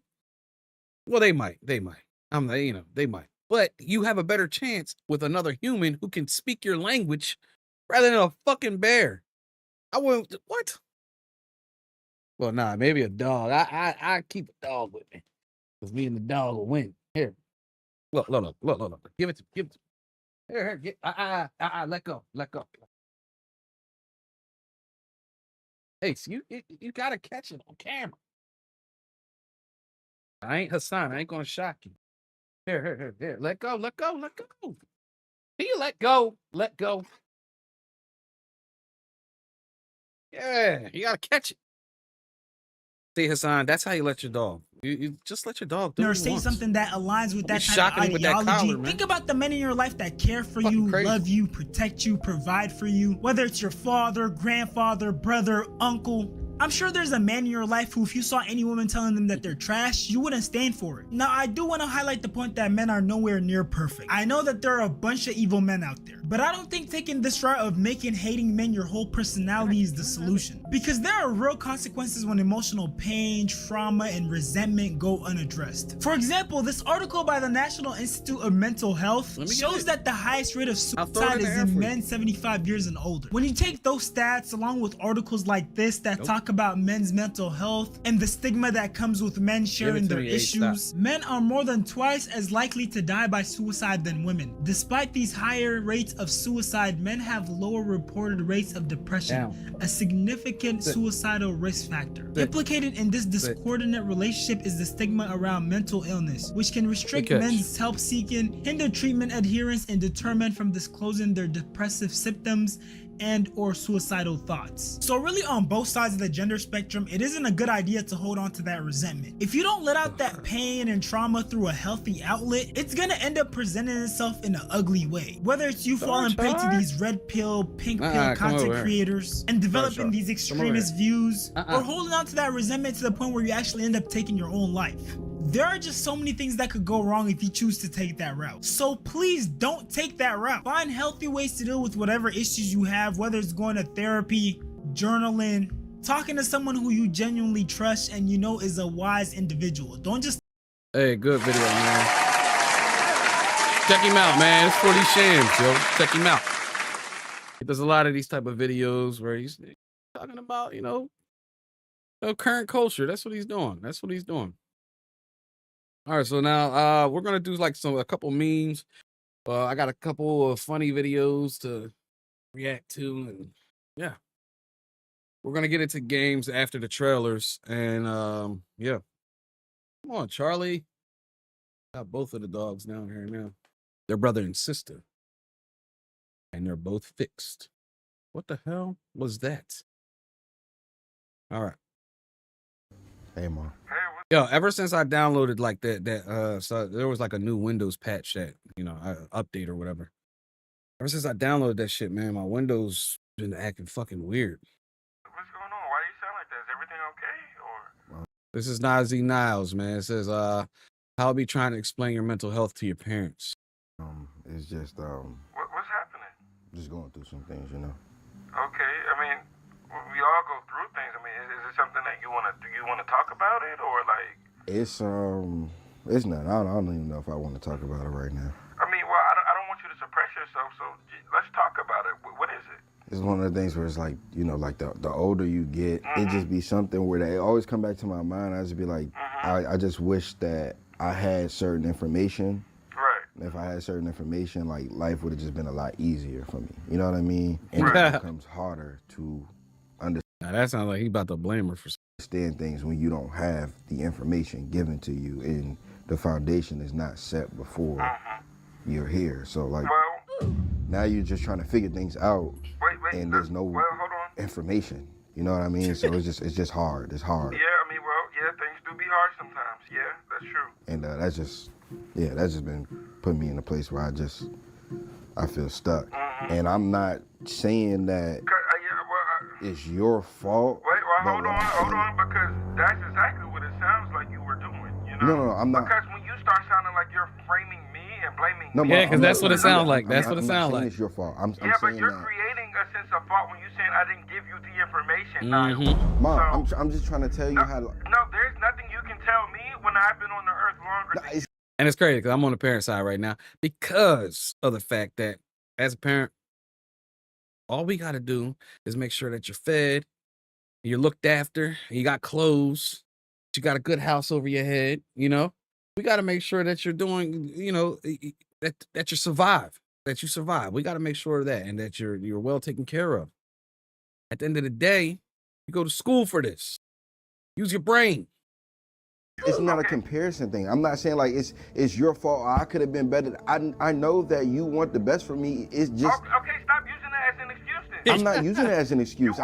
These are tangible things that could have helped me go forward in life if I would have had the information. And if I had $1 million, I'd be a millionaire. So stop lying. But Mom, I'm not saying a lie on you. I'm not lying on you. I'm just telling you something You're making excuses. This is how I grew up though. Okay, that's childhood. It doesn't affect you anymore. What do you mean? It affects me every day. In my everyday life, I don't have information. I don't be knowing how to do things, how to deal with it. It affects me every single day. What do you mean? Now, you're going to keep on being passive and making excuses and keep saying, oh, I didn't have that. I didn't have that. You know how they cut my hours down at work. Okay. I lost my car. My car got repossessed, and I had no clue what to do. I went outside. My car was just gone. No. You never gave me no information as far as looking at. Now, I'm still on the parent side. Nigga, you got a cell phone, you got the internet, you got access. You can learn this shit yourself. You can know how to read and write. At a sign and who to call. He's snapping on his mouth. My car's been gone for days. Who the f*** you talking to? I'm going to get off this phone before I kill you. All right, Mom. Bye. All right. Dude. Oh, shit. Yo, he was snapping at me. Hey, Dad, what's going on? Hey, how you doing, son? I was just calling checking up when you see what you had going on. Why you sound like that, yeah? He snapped at his mom, yo. It's You alright? He about to snap on his good. dad. Thanks for asking. How's yours? Oh, okay, cool. My day's been going good, man. Well, word. Chill. And then figured out what I'm gonna eat after dinner. Yeah, that was funny. Shout out to Nisley Niles, man, with the good videos. Keep them coming, buddy. Keep them coming. All right, so we'll do another Long Beach Griffey. Sir. He's funny. So I saw the first one. The first one was funny. American doing everything except helping their people, part 2. It's getting worse and worse and worse and worse for the American people. How do we fix this? I'm glad you asked. Ask. That even a word? We just took away food stamps. And that's You're crazy. welcome. They took away food stamps, but I guarantee you they ain't take away all the tax shit. I guarantee you we still paying for that shit. You know, everybody who's working, I guarantee you are still paying for those type of benefits that people get, because that's what they do. They tax us so they can give out these type of programs to people. You know, Medicare. I mean, we pay for health insurance in our checks. We pay for health insurance in our checks, but we can't use that health insurance. We got to go out and buy another, provider. We got to go out and buy a provider, but we pay Medicaid and Medicare and shit like that. Comes out of your check. Check your stubs and shit. You'll see it. You'll see it. Crazy. I was paying insurance. I was paying health insurance, and I didn't even have health insurance at the time. I have health insurance now, but that's the craziest shit. They stopped the food stamp shit, but you're still paying for that shit. Where's that money going? How does that help? To his building. $300 million building that he's building government? On the side of the White House. What does that even mean? Tearing down history Is that to English? build his Speak history. English. Is it Mexican? What are you talking about? Oh my God. Speaking of the dirty Home Depot gremlins. Jesus. Let's build a $300 million ballroom next to the White House. Yeah. Have ICE round up some Gonzaleses and Sanchez's and bring them on down to D.C. to help, will you? Okay, thank you. But after they're done, you send them back to their little quinceañera cages. Free labor, not freedom. America doesn't do freedom. Nigga. Sir, what about the American people? Oh, brother, here you go again with these poor-ass wage slaves. God. Look, it's a government shutdown. I think it's time for some new The headphones. poors are struggling. Okay, the poors are getting fired. Can't hear this shit No right here. one's getting hired. We're withholding a lot of checks. We're taking large sums of money out of those checks. Believe that. I get it. So here's what I'll do. I'm going to write a check for $40 billion. Yeah. Really? Yes. Here you go. Oh my God, sir. Thank you so much. Finally, Sir, this is a $40 billion check to Israel. Oh, my bad. I'm just so used To to Israel. the money. All right, here you go. My fault again. This is for Argentina, so let's not keep them waiting. And there may be a government shutdown, but the IRS is very much still open. Yeah, so make sure your little American friends know that they still owe us, even though they have nothing to pay. Goodbye. Ain't that crazy? Imagine being able to build an app with your name on it, just by thinking about it. Meet Base 44, a That's some complete crazy AI shit, yo. creation platform. Because he ain't lying. He ain't lying. Like, seriously, that's some crazy ass shit. Thank you for. He ain't lying. Hey, I like when Long Beach does videos like that. They're funny and educational. Our next one is about Trevor Rats. He's also a skit guy. He's funny. This one says, if an exorcism was done on a Tyler Perry movie villain. Yeah, they're the worst villains. For coming over again, Pastor. They're like I Disney just didn't know what villains. else. Of course, Sister Cheryl. It's no problem at all. He's in this room right here. I tied him to the bed while he was asleep, but I'm sure that he's up by now. Okay, let's go. Hey, honey. Tell me from this bed before I smack the shit out you. Crazy. But yeah, this is my husband. Hello, sir. Who's this? Oh, honey, this is Pastor John from my church. He's come here to help us. Here you go, try and do this little. Hey, let's go outside, man. What I tell you about doing that? Honey, I just want to help. That's all I've been ever trying to do. You just gonna sleep with him in front of my face like this? What do you mean? I'm not sleeping with him. You see me standing right here. Every time you blink at a nigga that's not me, that's a body. How long has he been like this? He's been like this for the past 7 months. And we still only halfway through the movie. You got more struggling to do. I'm trying to see you struggle worse than a Taraji P. Henson character. I'm alive to be an inconvenience in your life.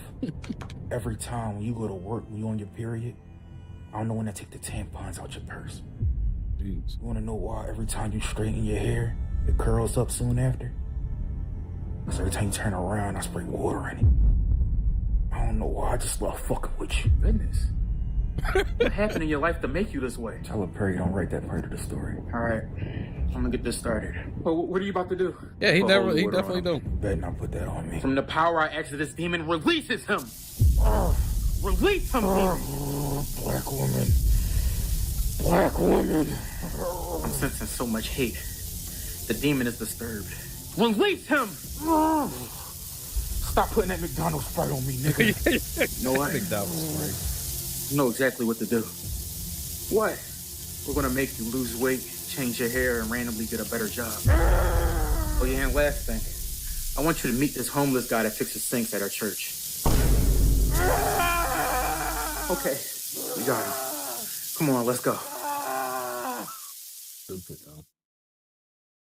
It's hilarious, though. All right. So now we got to Try Not to Laugh by Addict the One.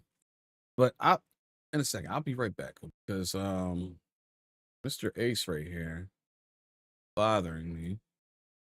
Not bothering, you know. But I'm gonna let him outside real quick.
We are black. We're black, baby.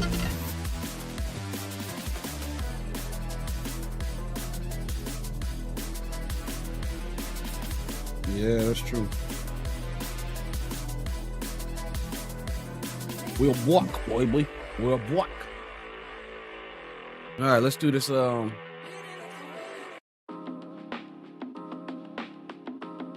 like that song. I like good song. Right. What the hell?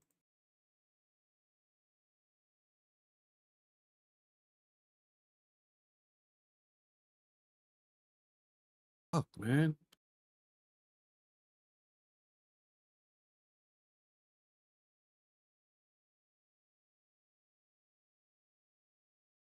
All right, we're back. Let's go. All right, these are what to say? Try not to laugh. Challenge 73 by Addict to One. I'm going to try not to laugh. I'm going to try. No, I try not to laugh, but I can beat these easily.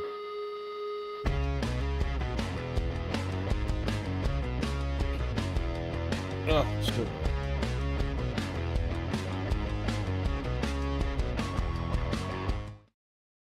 On with your symphony of death. I'll sneak around the school where there aren't any kids. Oh, you sneak around, huh? Sneak around like a little hobbit? No way. Yep. Dude, that shit fucking hurts. Oh, I can't even laugh. Yo. That's that COVID test. Oh my goodness.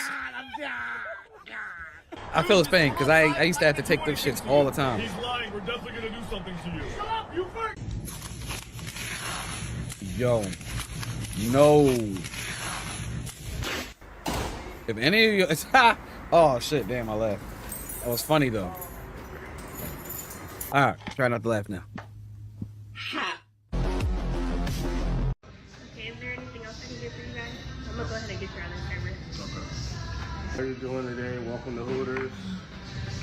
The last server told me that you guys ordered the buffalo wings. Does he really work that? That is crazy. My eyes are up here, bud. Oh, that's my appetite. Right.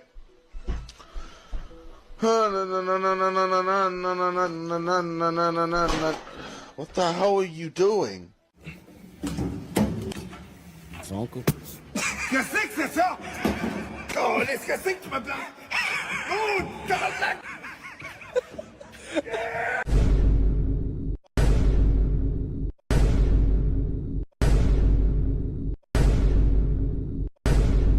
Yo, I think oh man, I laughed again. But I think hyenas are both male and female, I think.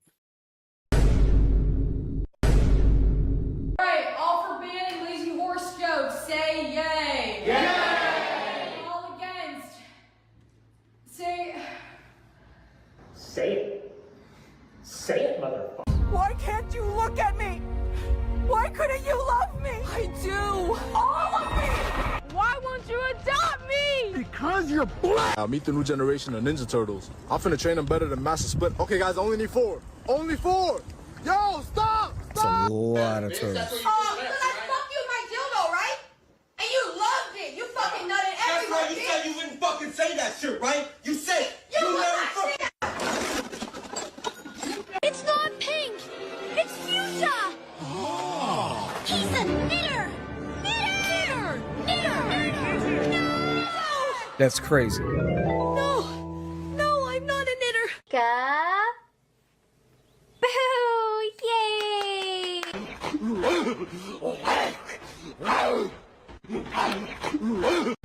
Look at him. How sad. Just standing out in the rain like, where's my mom? Oh, she over there getting drunk.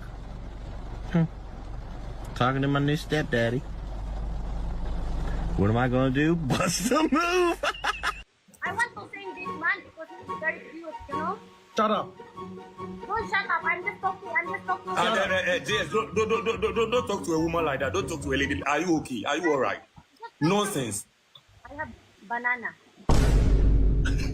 She lady boy.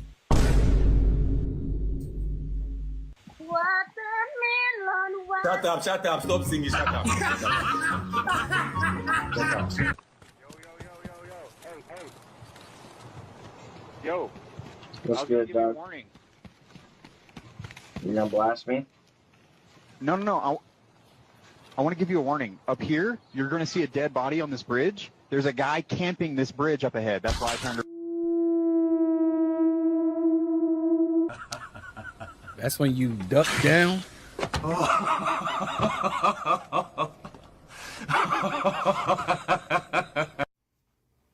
I feel it, big dog. Just go. Just.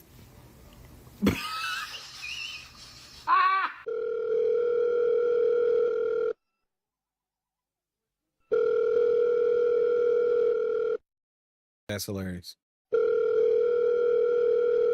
Oh shit, man. That's hilarious though. That's what I'm gonna say. I'm just gonna say that. Because that doesn't count as a laugh.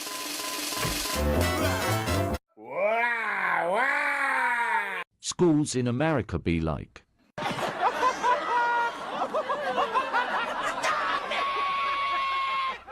I have been publicly humiliated for the last time.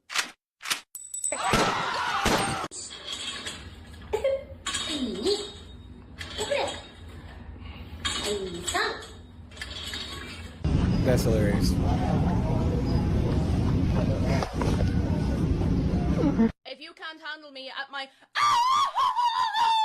you don't deserve me at my I don't care how many hours it takes. I don't care how long that I have to stay over. I'm going to be here with you. Now, the first thing that we're going to... That's every job, yo. That's every job.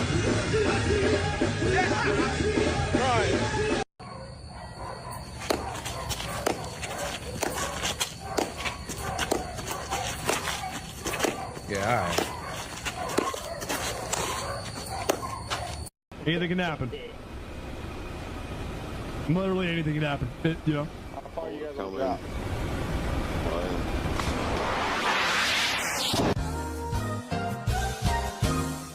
So I want to give you ladies some reasons why I will never leave my husband. I will never leave you because I will be doing you a favor.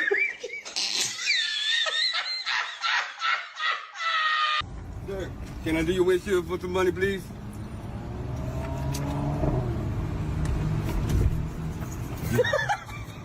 Yo, someone said, can you say this word correctly? I got you, man. Douche deluge. Saying the first word that comes to mind until we say the same word. Jacket. John. Wait, what? Deluge. Saying the first word that comes to mind until we say the same word. Jacket. John. Hey, you know who she been with.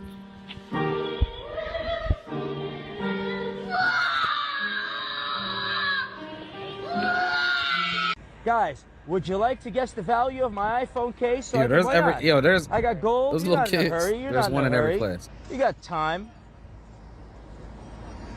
Nobody wants my silver. Nobody wants my gold. Sir, I know you want to play. No fucking way. No fucking way. Dad? Why people have no culture. Yeah, who came up with the most used word in all your rap songs? That's what I thought.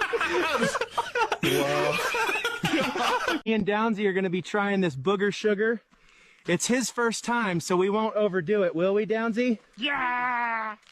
Holy Downsy finished the whole bag, and he started chasing me for more. He said he likes feeling high instead of down for once. These AI videos are crazy. Yo, let me get 2 French fries and a side of bacon. Gotcha. Can I get 2 French guys with their booty shaking? I got pulled over by the police. He asked me why I was flying. I told him, please, I'm just trying to get my daughter to her doctor's appointment. We look in the back of the seat, and here she go. She like, boy, she done got me out of a ticket, boy. You hear me? Oh, he's coming upstairs. Hey, close the door on that boy. Close the door on that boy. He not opening it. He not opening it. Look, he's stuck. He's stuck. You can't open. Yeah, you can't open that door. Stuck in the door. Oh shit. He killed that note. Here at the Grand Canyon with 2 of my grandkids. Here at the Grand Canyon with one of my grandkids. Do you believe in the saying, no pain, no gain? No. I gained 90 pounds with no pain.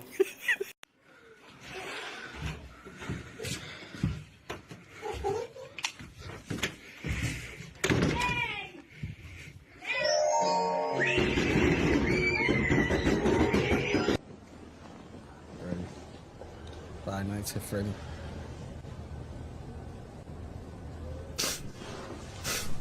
I don't marry two men or two women. If she's a man, then how did it give birth to our son? You gave birth to a little black child. Yes. Mm-hmm. When did you have the baby? I don't even know why I'm asking that What is question. this movie? This is like that It's Borat a T1 movie. Pro. It feels like purple and white. Hey, little bro, how the fuck you feel the color purple? It's Valentine's Day. Go to a bar, touch some grass, get some bitches. Virgin. Motherfucker says, I feel purple. God! What did I hit? Not again! Here, I just need to do something with you quickly. What?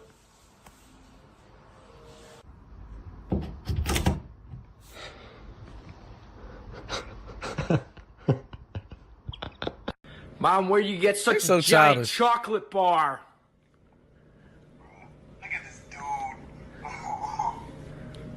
The fuck are you looking at? Oh, no, no, no! Oh, God, no, no, no! Oh, bro, nigga. What's up, bro?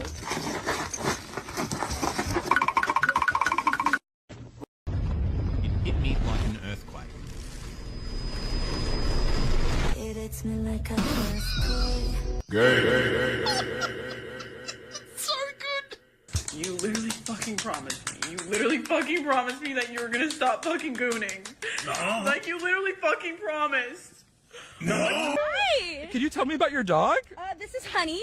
He is a gay, gender fluid, golden retriever Afghan hound mix. Yes!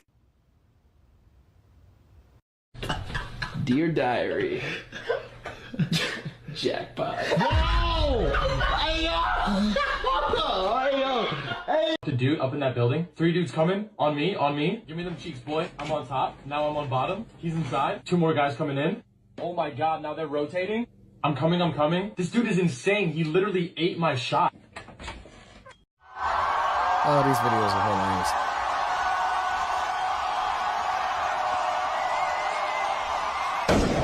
hilarious. Meet Scrub Nigga.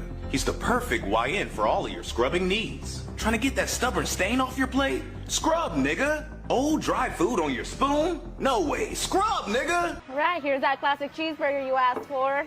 Oh, thank you, but I didn't want cheese. I think that word should be All right, I'll banned. get that fixed for you right now. Nigga. I bet you thought I was gonna throw this cheeseburger, but that's not the type of restaurant we are. You're abandoned at birth, you're a person of color in America, you're a queer person in a Mormon community. Are there any other struggles you faced in life? I'm single, but I have 2 children. But my mom takes care of them. But their dad isn't paying child support. But I work. But the money is not enough. Probably wondering, why is this a $10,000 date? Why is it? Gordon Ramsay himself is going to be cooking our meals. The Gordon Ramsay. Yep. Come on in. Show me you willing! What is something weird about conservatives? There is almost a cultish vibe.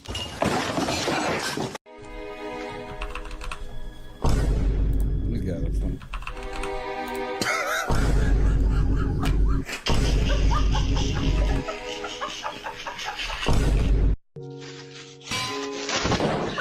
Yo! I have rich. What is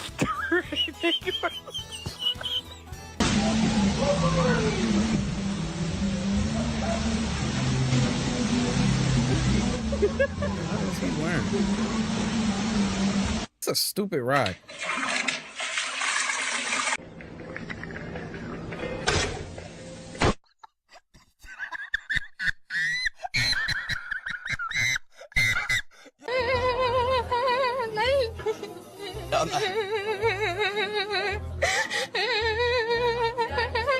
I said, try not to laugh. Oh, he got hit in the face. Damn.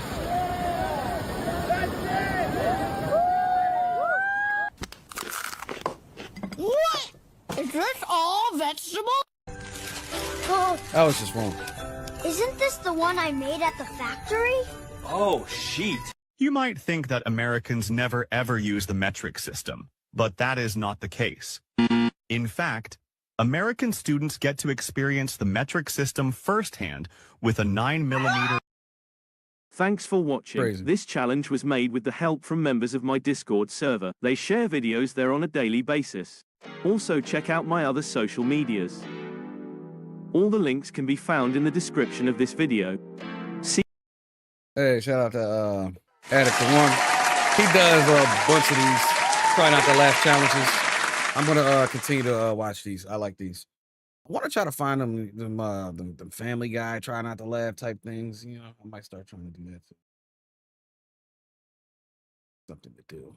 All right, so we're gonna watch some of these gaming trailers. I'm going to turn the game on because we're going to get into the game soon. And I am going to turn off, I guess, Kick and then start streaming on TikTok when we start playing the game.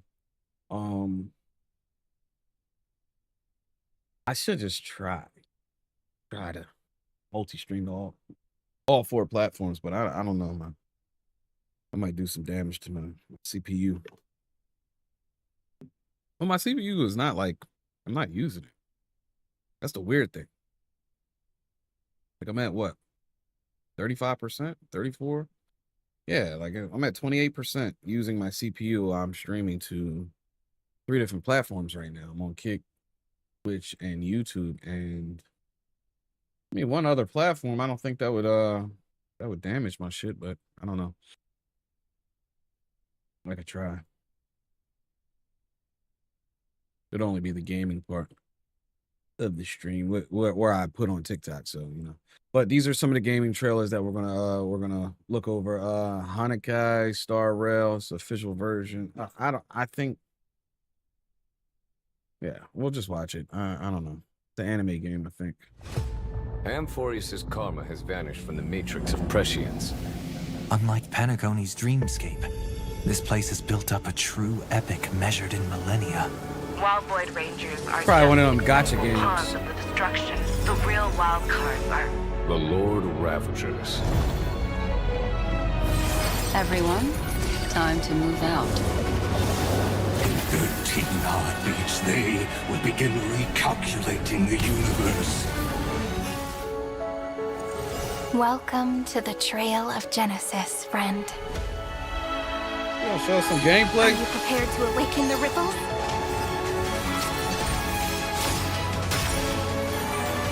Turn over this eternal page.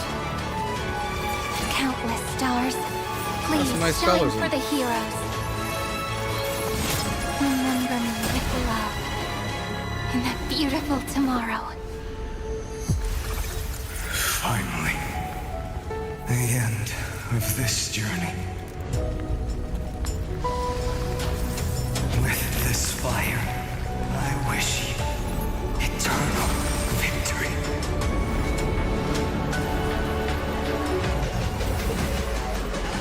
Once you take this step, there's no turning back.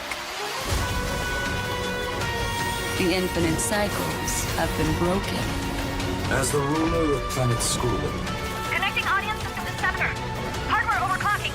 The hero's journey crosses through the long night, and once again heads towards tomorrow. All that was once futile finally comes to fruition. The ending is as we've written.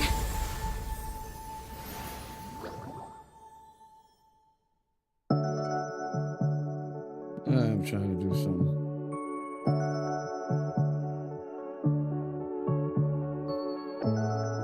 Yeah, I don't. Nah, this game looks stupid. Gotcha game. All right, this next one, Silver Pines, the Xbox game.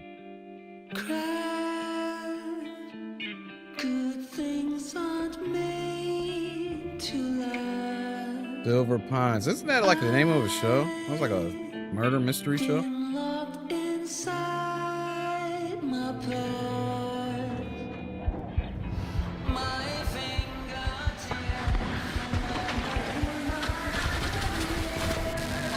Zombie game, huh? I like the art style on this thing though, man. Like if we had 2D games like this, that would be crazy. Like if we had them, y'all get some. This generation got some of the most beautiful looking 2D games ever.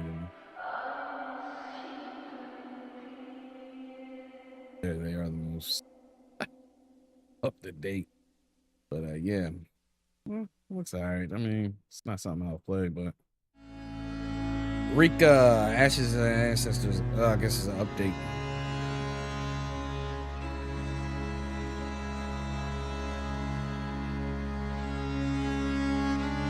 Nah, it's not something I would watch. It's something I would play or watch. For that, Dollmare. The new game coming out. Right, horror games, PlayStation.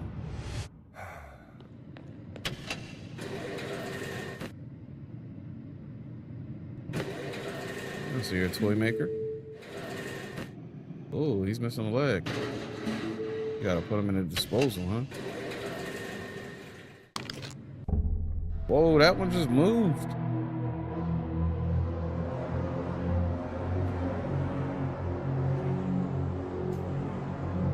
Fidget spinners? You was playing with a fidget spinner? Somebody gonna play this game. I don't know. I would. So it's like a doll making simulator, but you got some haunted dolls. That just looked sick. Put that little girl doll underneath a fucking black like that. That was sick. PlayStation.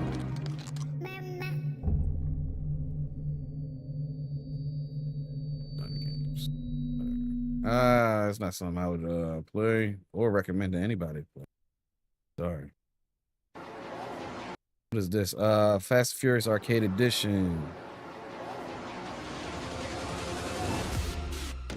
Ha! Oh gosh. See, my son will play something like this. My son is also 6 years old. But he likes cars that much that he would.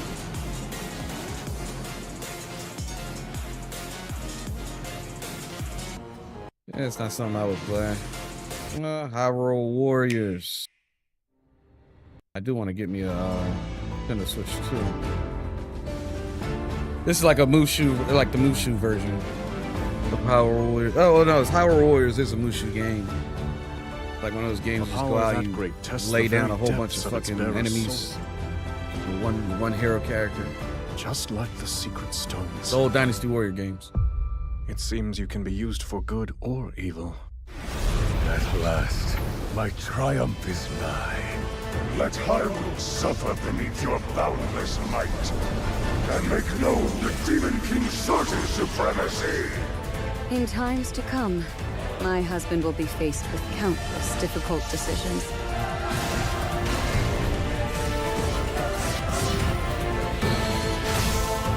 This game was actually good. The Hyrule Warriors series was actually good. The fight is yours. Where's Link? I must improve to protect those I care about most. No Link? We all stand beside you, however possible. Oh, that was his arm. It's not impossible. Raring to go.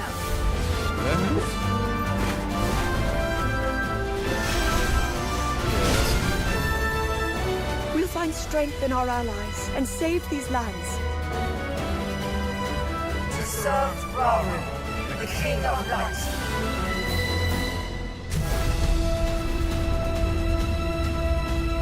Well, that's going to be a tough sell. If you don't have Link in the damn game, that's a tough sell right there, boy. Yeah, he's right there. Why does he look like that?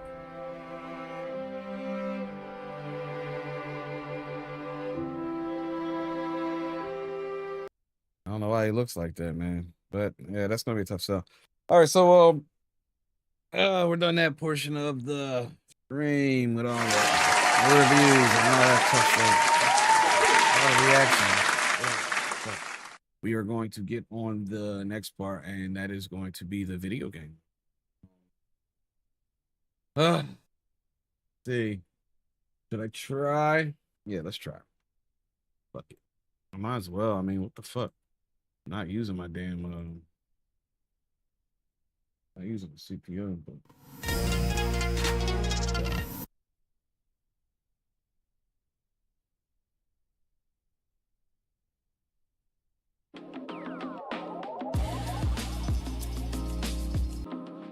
there we go.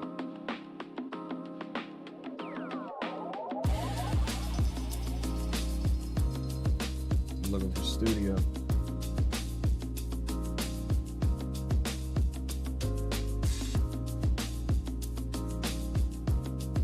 Yeah, I'm hitting them high 90s now, boy. At that 100.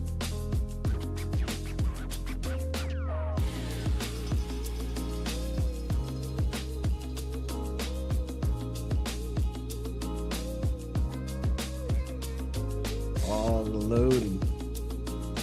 Yeah, I'm in them high 60s. Nah, not the high 60s. I guess I'm in the low 60s, low 50s now.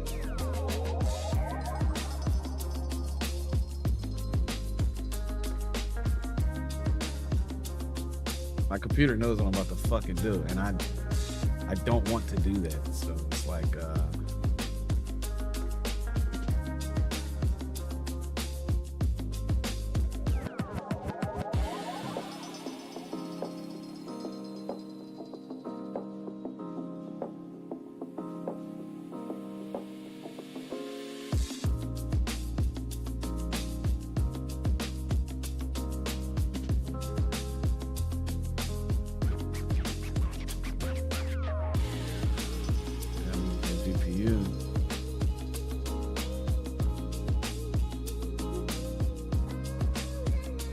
I can't do that.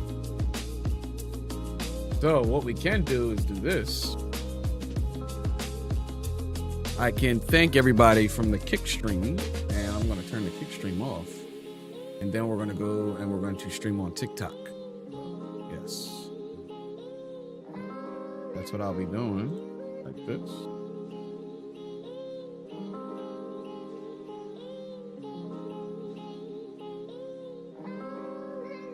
There we go. I gotta play this. I like.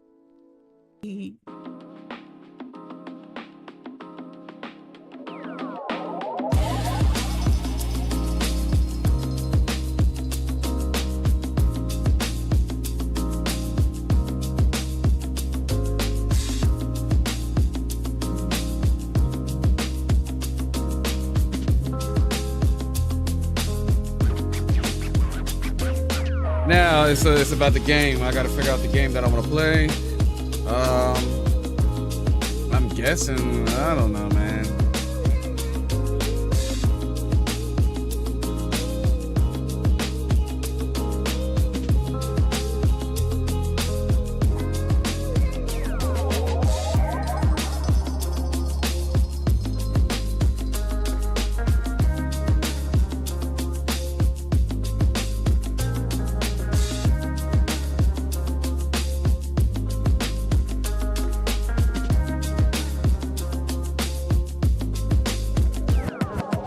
Chocobos. Nah, I do want to get better at the Path of Exile got updated. Everything got updated. I don't know if my monster or files got updated. I have the latest version. Alright, I think we're gonna rock out with Battlefield.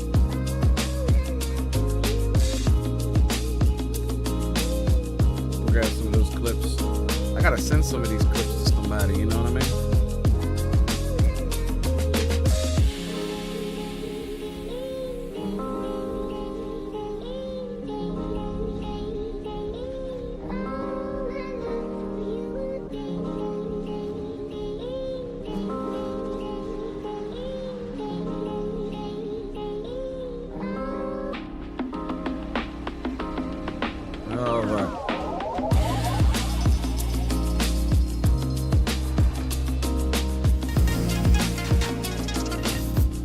There were ordered people. Oh shit.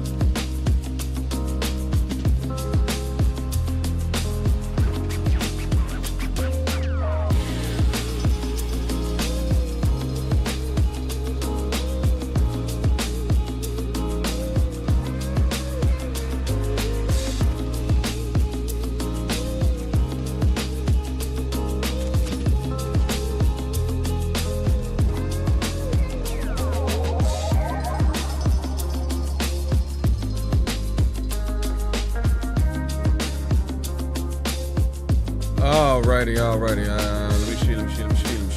Yeah, there we go. Okay. We are on. We're about to get on. It says check the box for new intel. What? I should do the fucking campaign.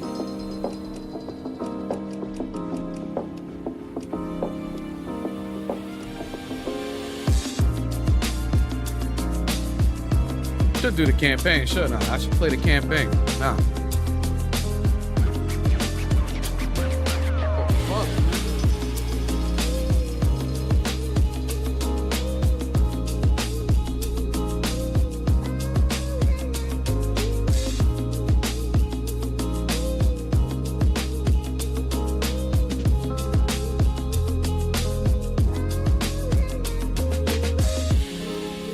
All right, let me turn this music down some.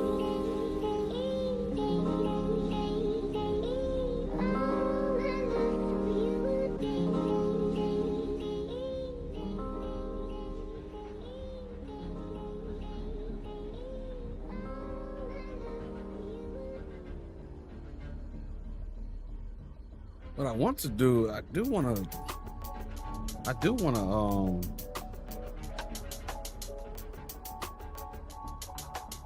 that's what I want to do. I do want to do that. I want to try to get my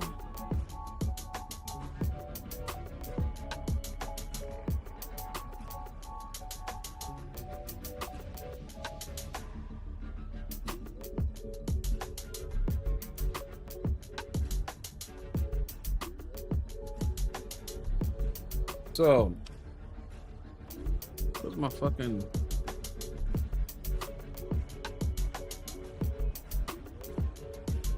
hello. All right. So I gotta see how to get this yeah,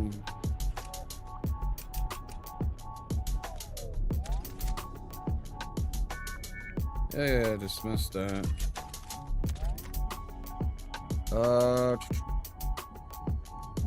Audio. Hit indicator. Configure system audio. Enable voice chat. It's on. That volume.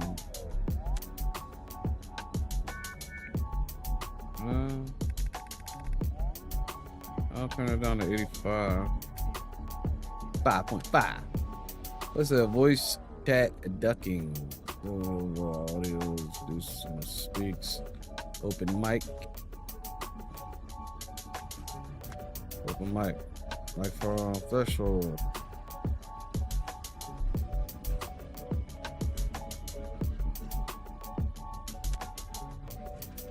I mean, what the fuck? Like, use external output. What?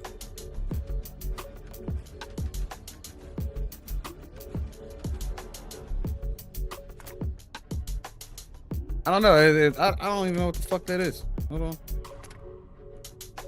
Let me see.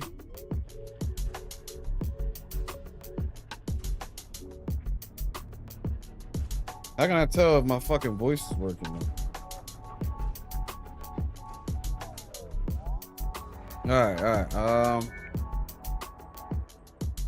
guess that should do it, right? Shouldn't I be able to test something though? Sounds above the threshold will be broadcast, while sounds below it will not. Okay, whatever, dude. I don't give a shit. Voice chat position mode. Set voice chat position mode to the following options. All of this.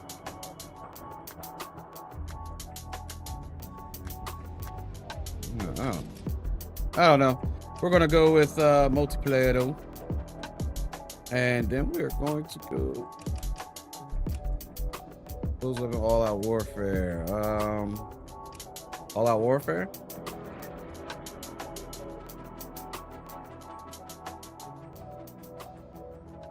Conquest.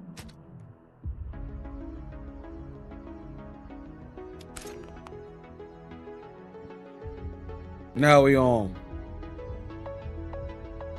I'm gonna try to get some snipes. No friends of what? I'm not trying to have friends.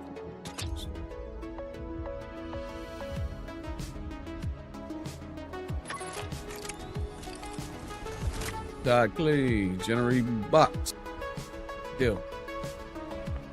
Shots to kill.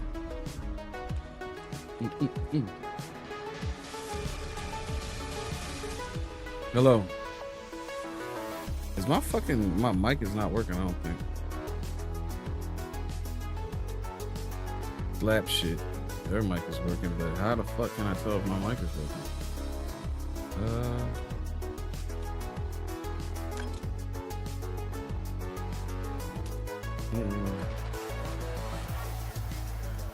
You know what?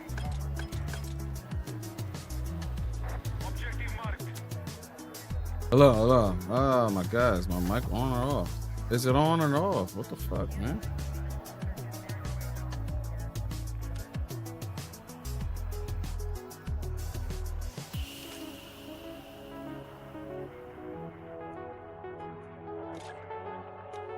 I don't know. I'm trying to figure it out. Hello.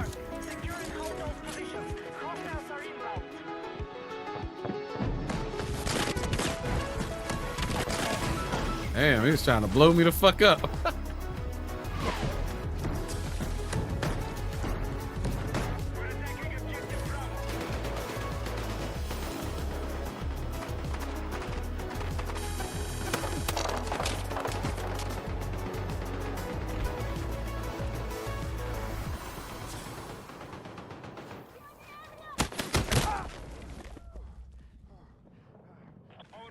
Yeah.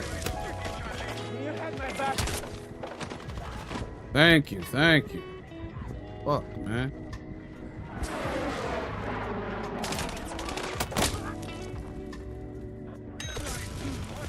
Thank you once again.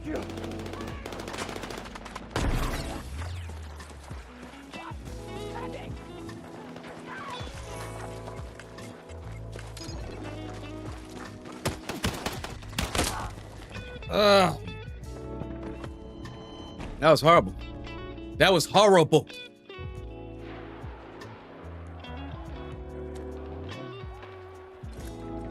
And I don't even know if my fucking mic is working, man. Like, how the fuck do I get my voice chat to work? Ooh, nice shot. Fuck is you at?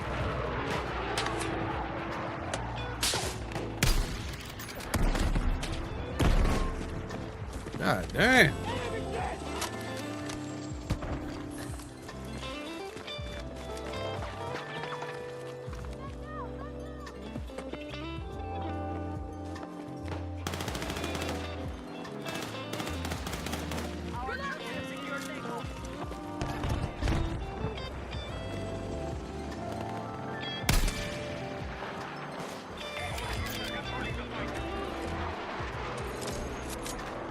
I want to try and shoot that nigga out the sky.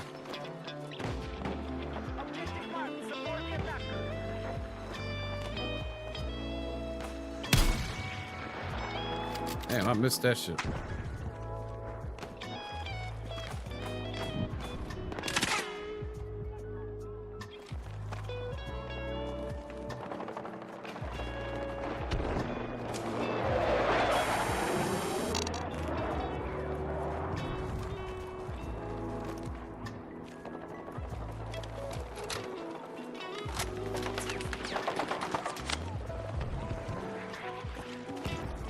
All right, we're going to get D.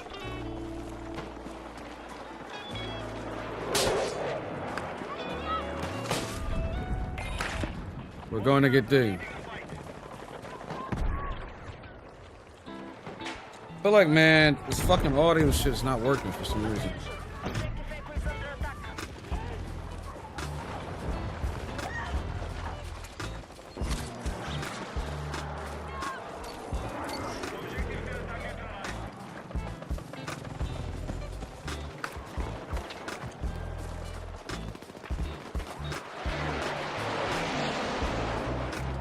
I don't like these fucking jets, man.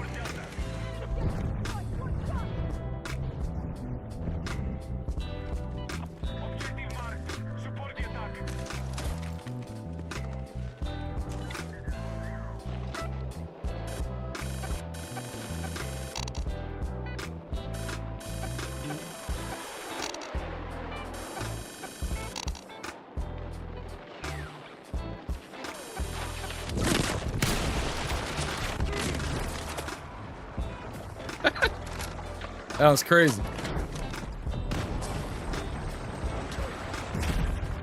Trying to blow me up.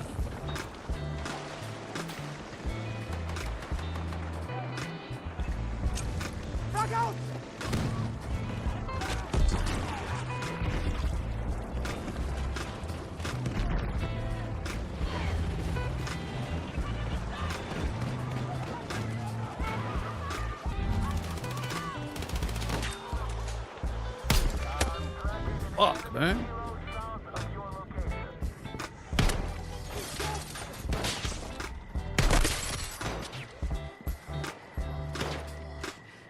Shit.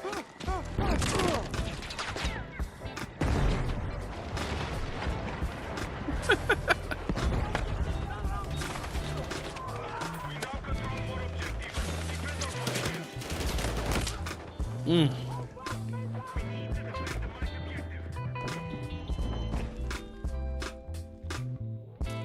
7:30. Y'all not winning 7:30. I know you got that New York Giants shit on, but you're not winning. The Eagles gonna whoop that ass. Y'all beat us last time, but y'all ain't beating us this time.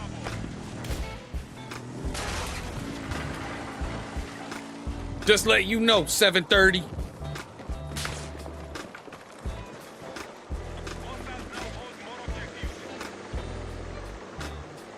Yeah, I'm going with them.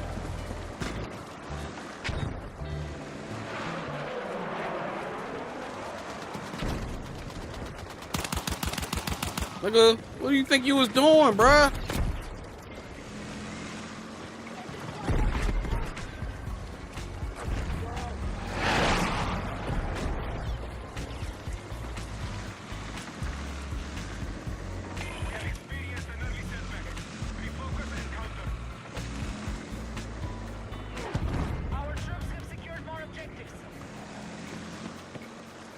Come on, y'all.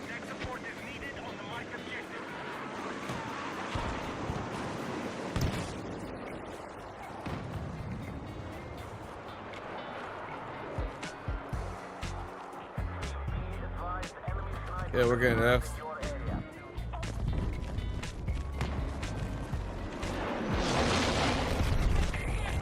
Damn.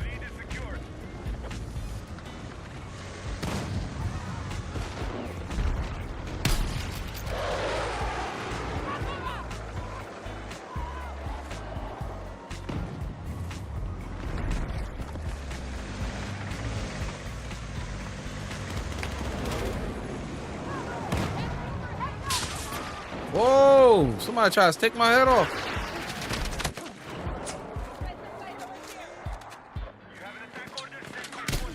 Shit.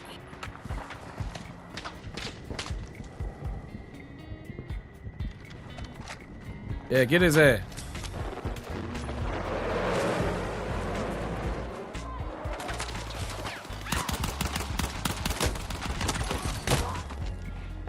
Can't believe I missed all them fucking shots.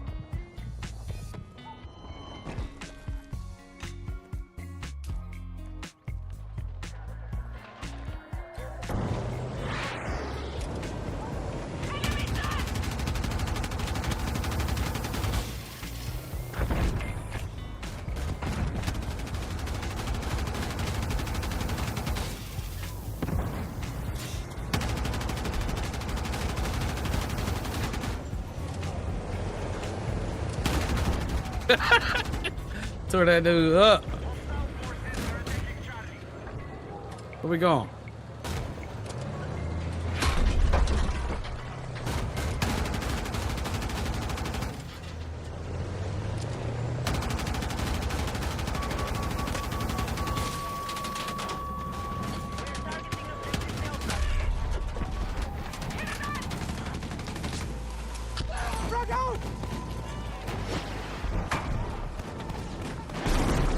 Shit.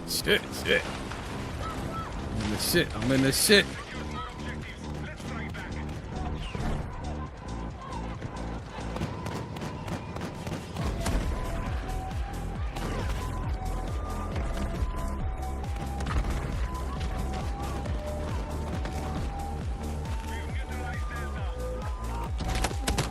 Damn. Thanks. Thank you. Thank you.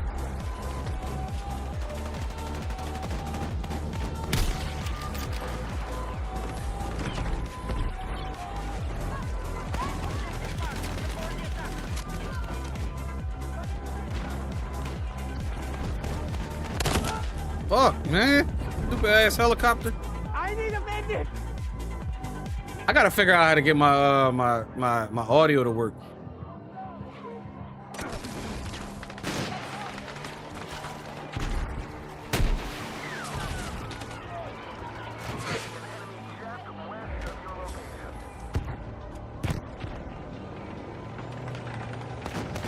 Come on, reload that bitch.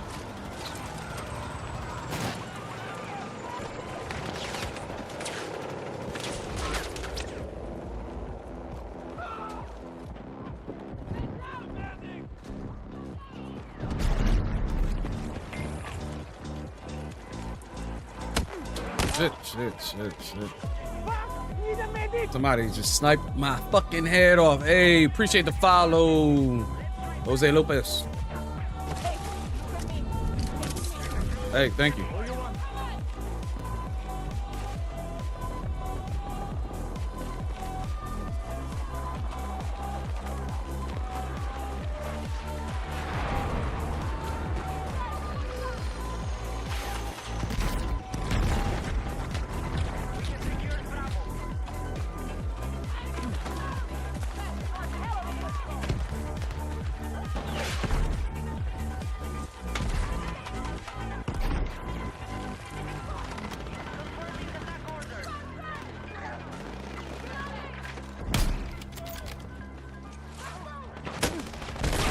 How the fuck? Ugh.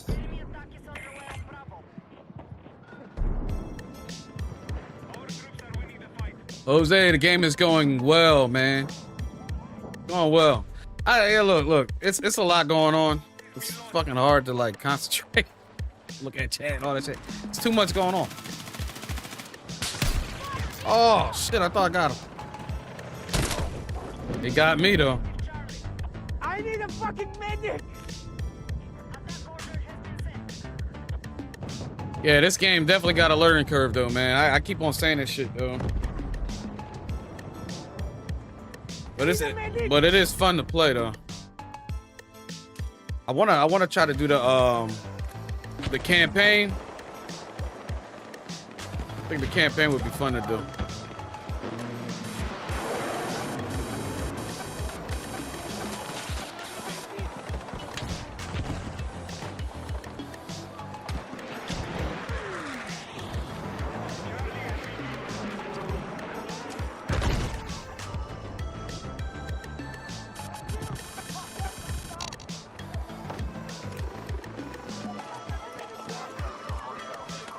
Yeah, I'm playing right now on PlayStation 5, the base one. But yeah, it is a realistic game, man. It's, oh shit, busting shots at us.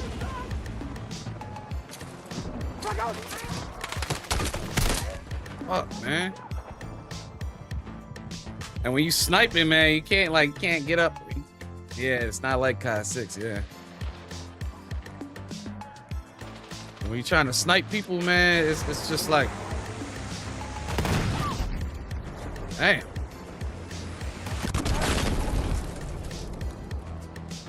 I'm flying in the air. That wasn't me flying. That was crazy. That was crazy. The level, it says Liberation Peak, Ridge 13. And I'm doing Conquest, so like,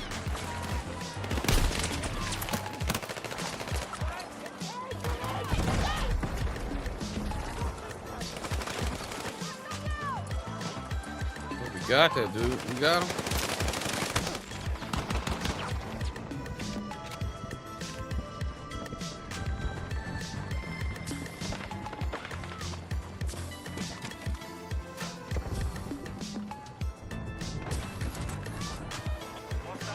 Hold on, here I come.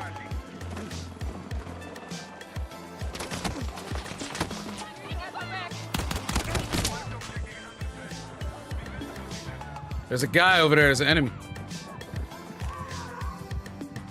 Can you put an automatic as a second weapon on this game?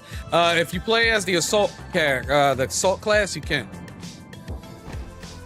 So like, yeah, if you play as the assault class, you can.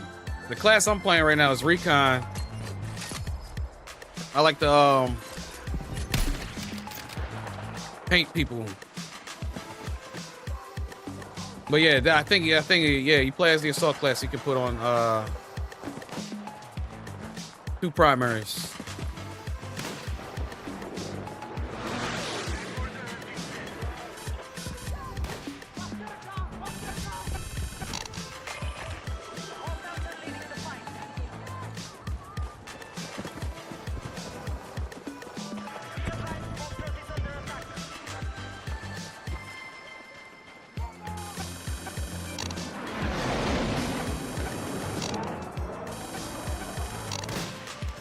Damn, they all over there.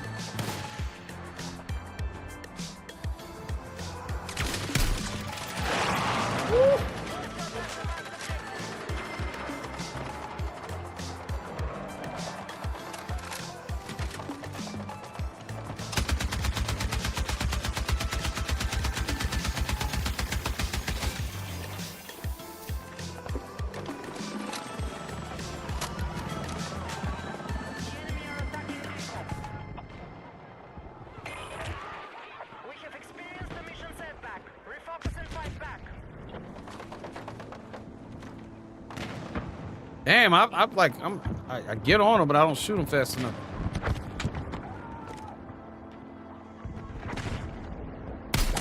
Got him.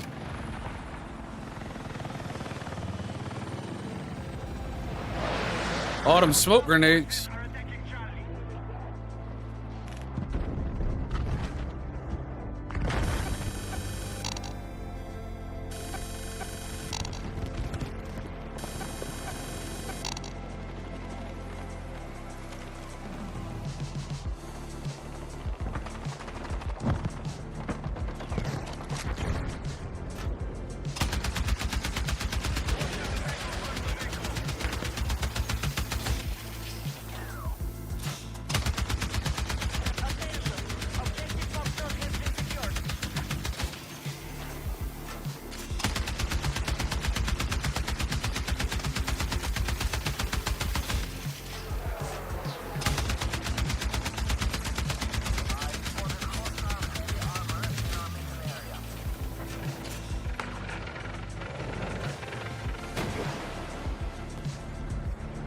Come on, I'm trying to exit out the thing.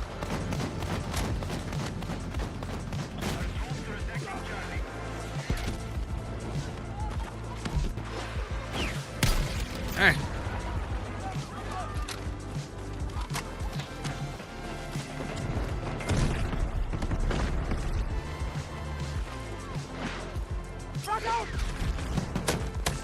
What the hell? What is shooting?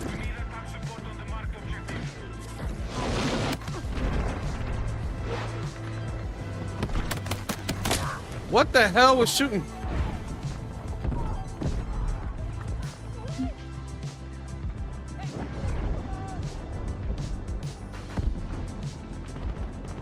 I want to see her playing medic, I guess. Yeah, because medic keeps your squads alive, man. But a lot of people don't like realize you don't need a medic. Like you can heal people without being a medic. If you're a medic though, you do heal people instantly though. You don't have to drag them.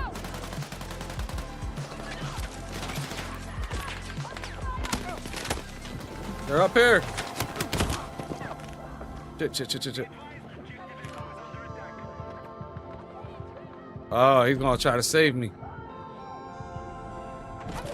Thank you. See, you can. Yeah.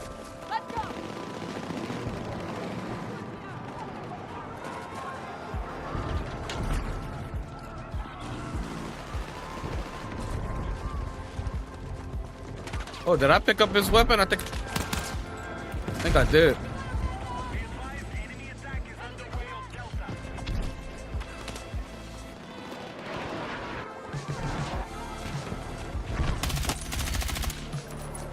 Yeah, boy. Yeah, boy.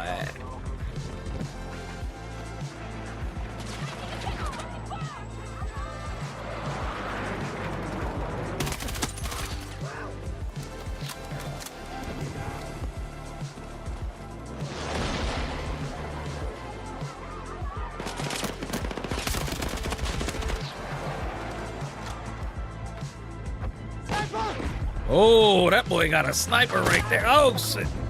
They're right here.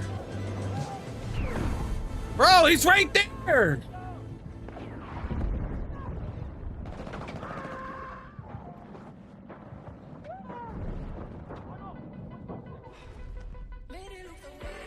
Mm-hmm. Get a second chance. Yeah, the second chance is cool. I like that.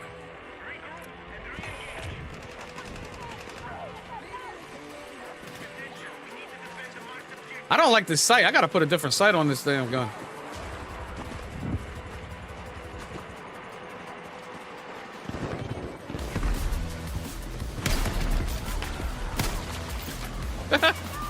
I seen somebody do that before.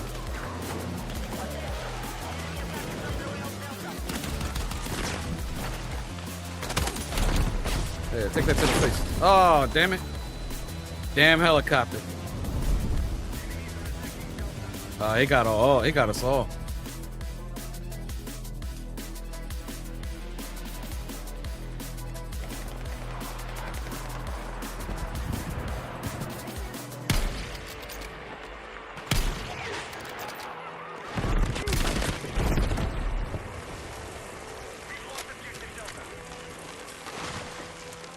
Them fucking helicopters, man. They annoying as fuck.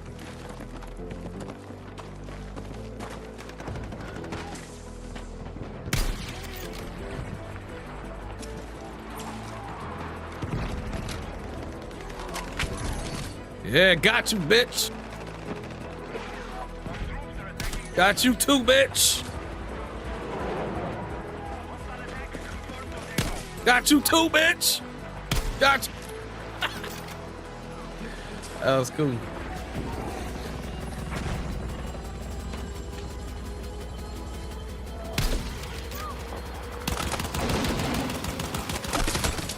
Oh, man. Did I get him? I need a medic!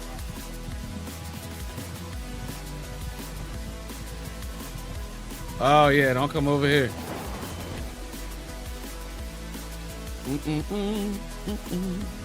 Oh, they taking F. They taking F.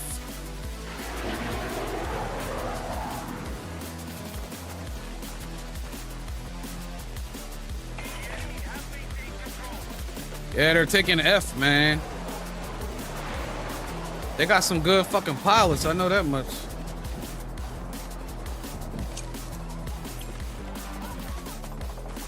Damn, you don't throw them grenades that far.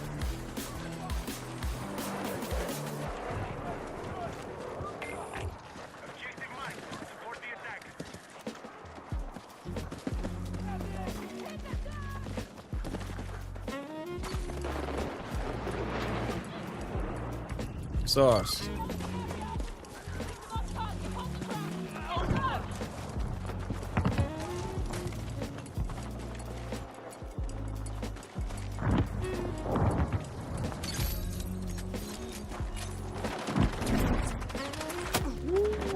Trying to kill me.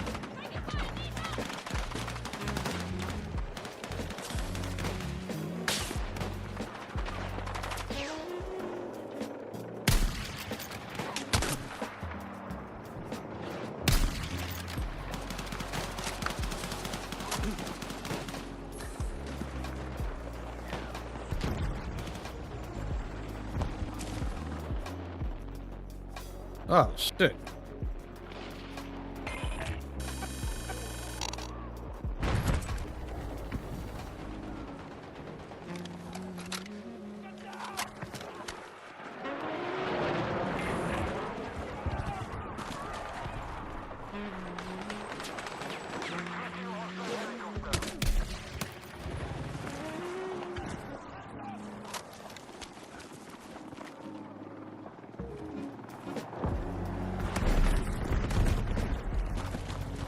Somebody tried to blow me the fuck up.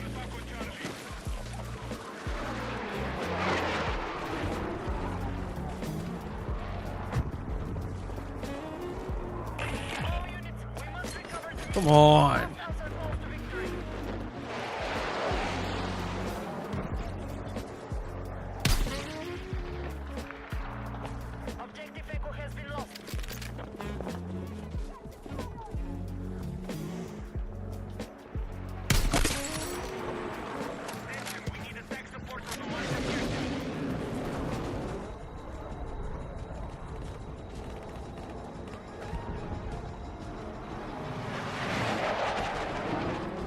He whipping that joint.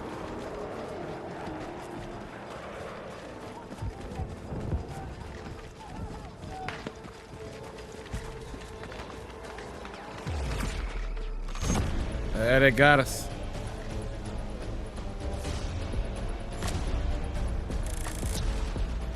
Ugh, man. I would like to understand why my fucking my shit ain't fucking.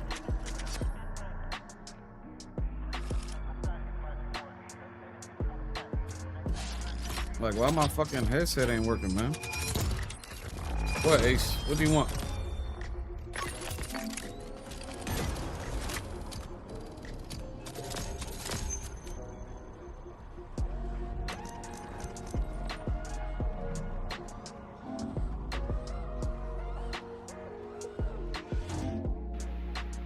Hello. Hello. Yeah. Yeah, it's on. I understand that.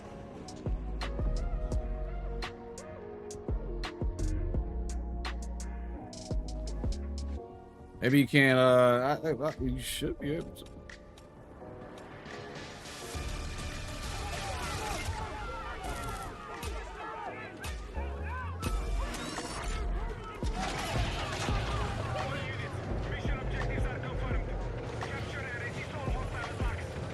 Hold on, let me get up in there with you. Son's a bitch.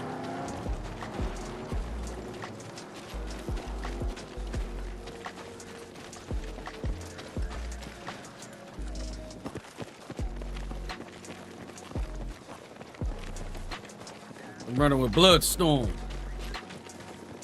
Yeah, man. I don't know.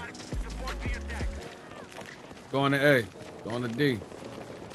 Secure and hold that objective.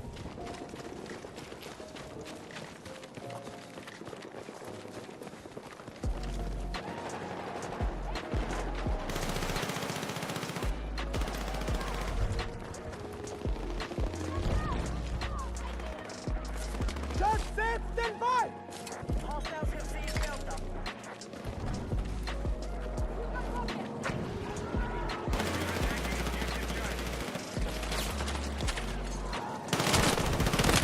Fuck, man, that's what I was gonna put that shit at. I need a medic. I guess nobody can be in me. He's behind you. He's behind you.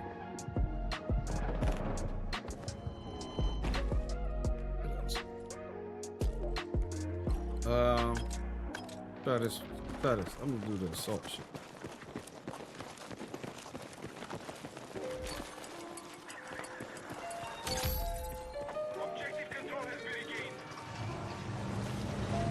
Hold on, hold on, hold on, hold on. Let me get in there. Idiot.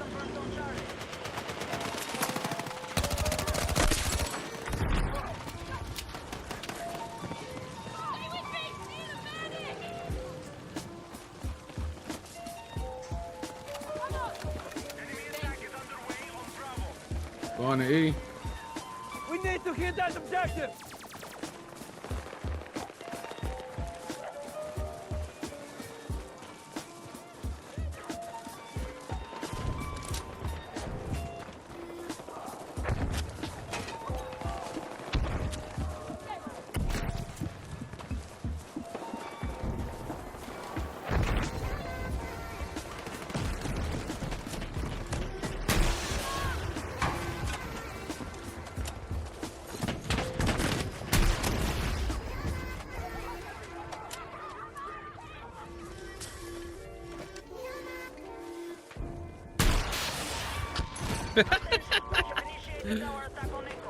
Oh, that was cool.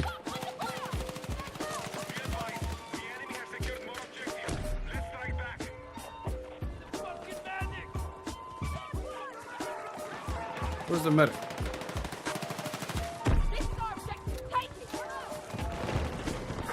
Damn, that bitch was mad. Damn, he blew me up.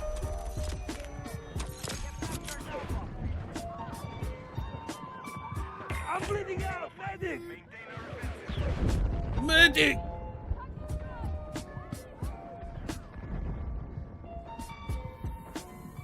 Thank you, thank you, thank you. Oh, that's what I'm talking about, brother.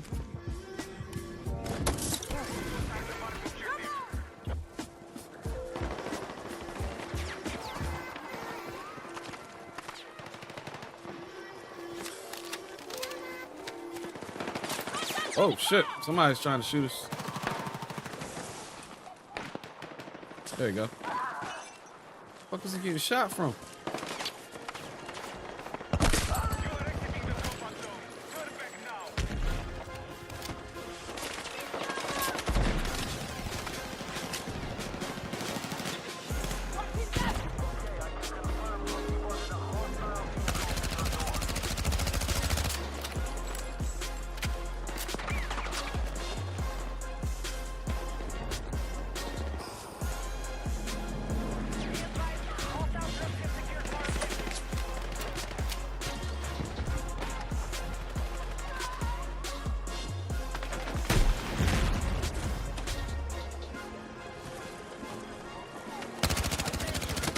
Oh my god, I was shooting him.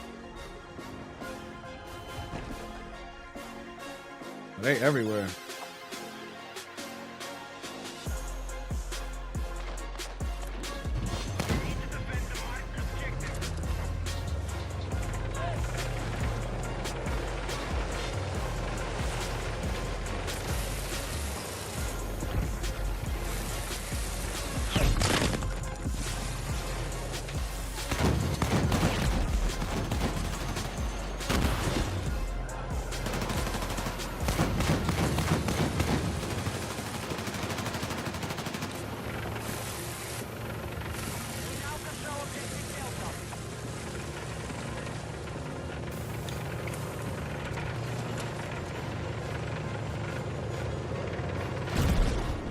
Damn, bro.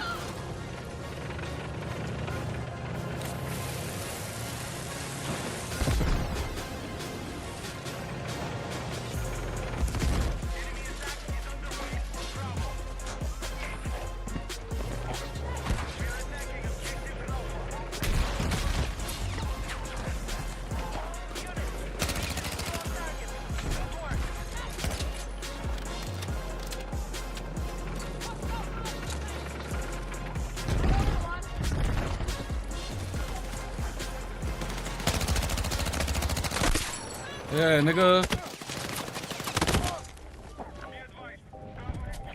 Oh shit, what the hell is going on?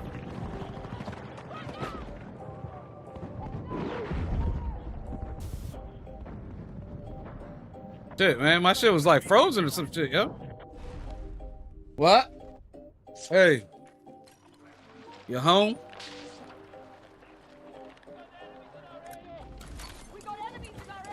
We're going after E. Oh shit! Well, can you help me up, Mr. Healer? Thank you, thank you. I don't know where that shit came from.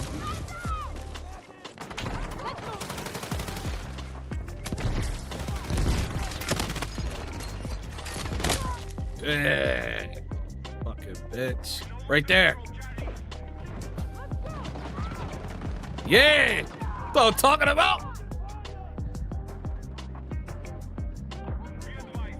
That's right.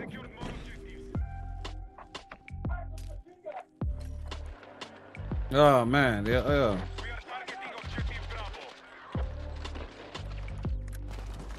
Fuck, man. They whooping on us. Oh, we got more people and they whooping on us.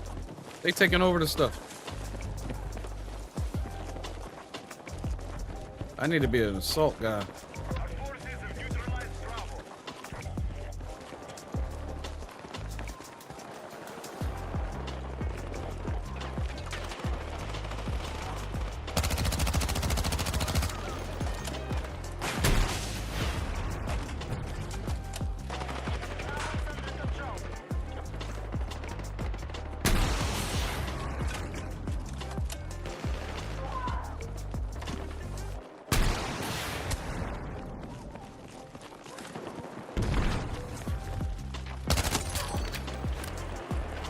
Those explosions were not hitting that dude?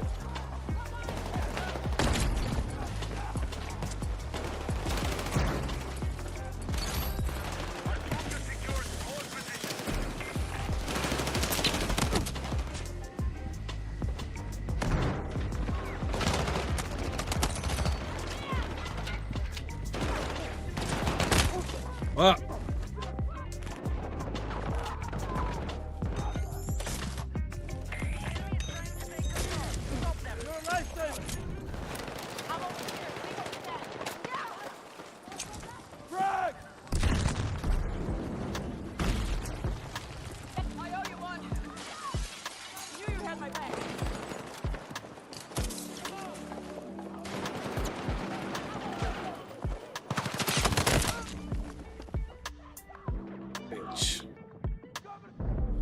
Need a medic!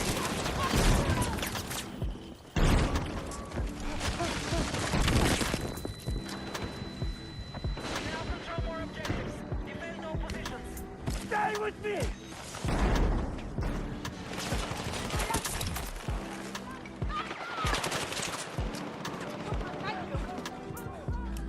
They're downstairs. You're a lifesaver!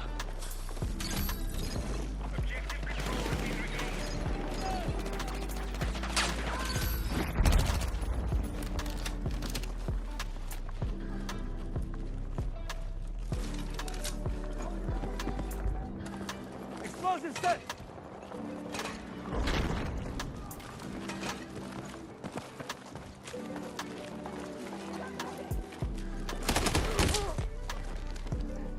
Where the fuck? Why am I getting shot like that? I need a fucking medic!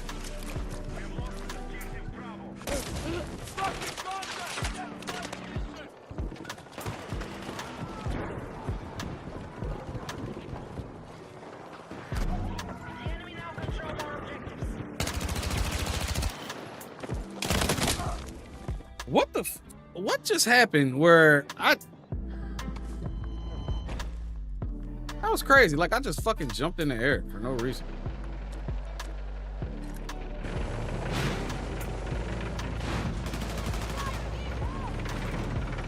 Yeah, get him.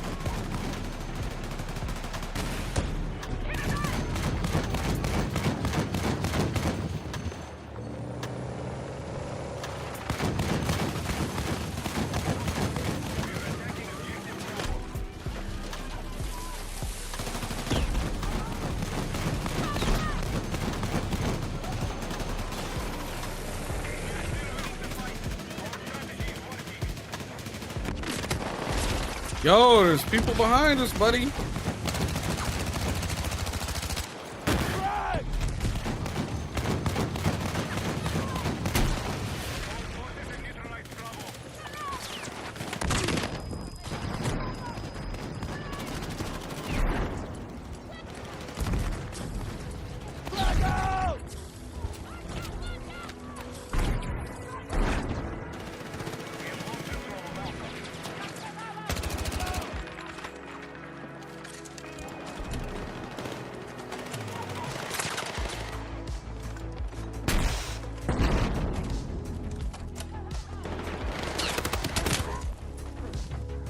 Yo, how are these explosions not hitting these fucking people, man?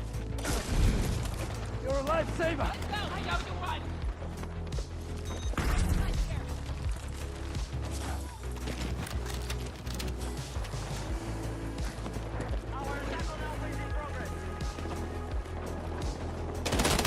What the fuck?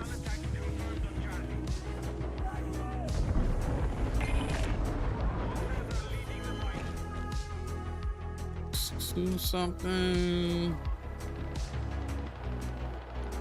Ugh.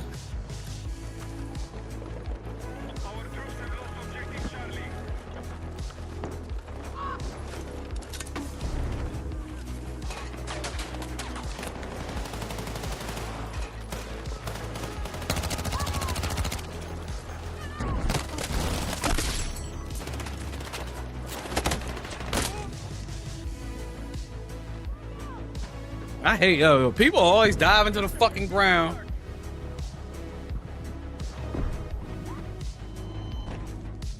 They always diving to the ground, acting like they dead people. Yeah, we getting slaughtered now.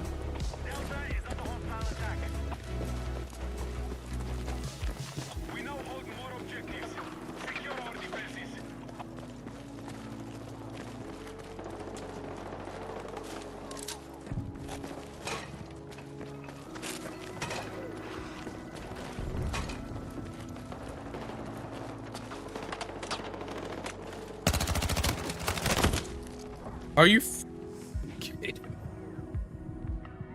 I'm fucking hit! Frag out! Our troops are attacking Charlie. And I just ran right into these motherfuckers. This is crazy, yo. This is crazy. Crazy work. Fuck! Need a magic! Enemy contact!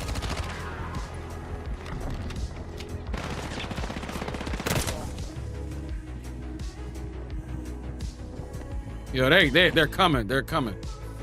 They coming from B, I think. C.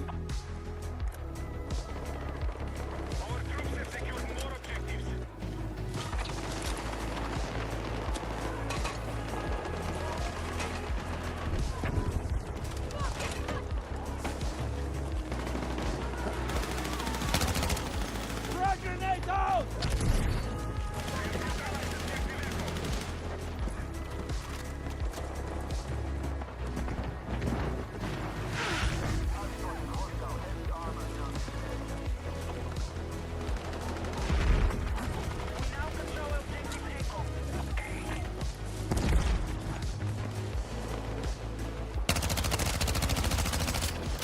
Yo, he dived to the ground.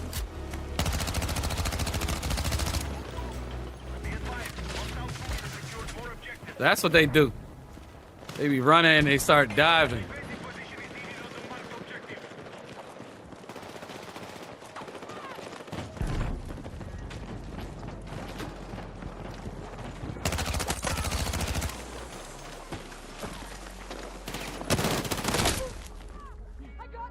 Ah, shit. Anything good at flying? I'm not good at flying. I haven't even tried to fly. I tried to fly a helicopter one time and that shit was crazy. I never tried to fly the jets yet though. I gotta play the, they say if you play the campaign, you can learn all that stuff easily. So I think I'm gonna play the campaign. I said campaign. Excuse my language.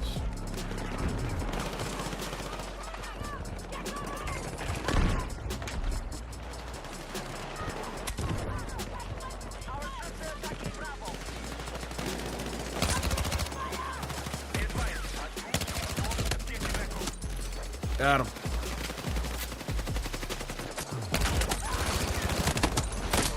Damn, the guy's on the ground, man. Got a triple kill. That's what's up.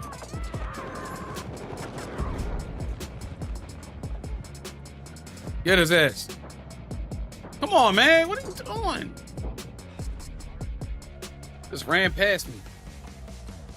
Yeah. If you do the campaign, they teach you how to do all that shit, yo. Damn, I was lunching. Yeah, they teach you how to do everything. So I'm about to try the campaign. And they said it's easy. It's not a hard campaign.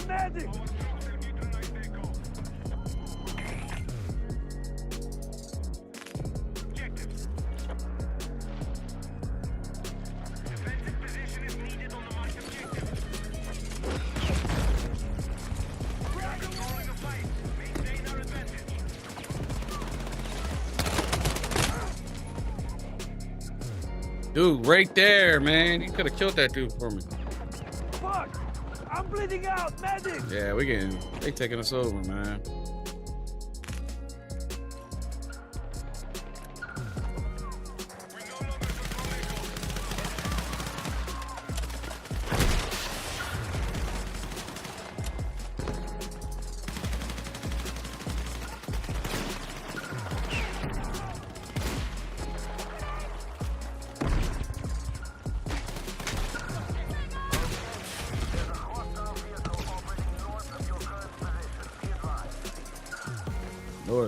North, right there.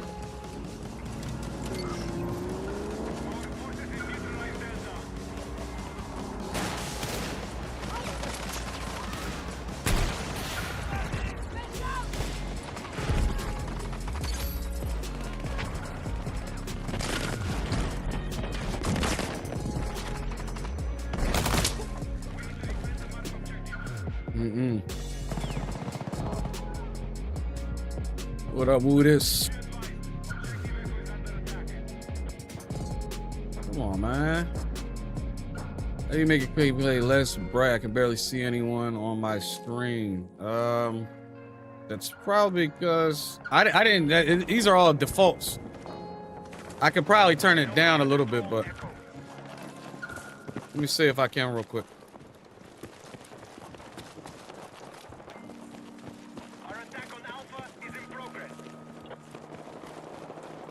Can you see him now?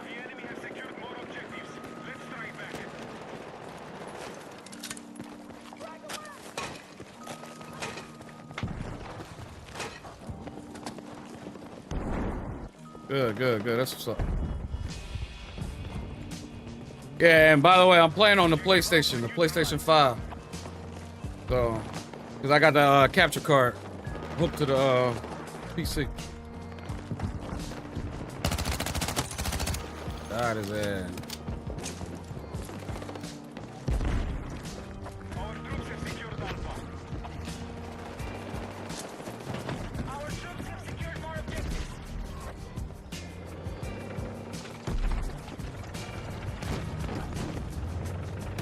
I know you up here in this building somewhere.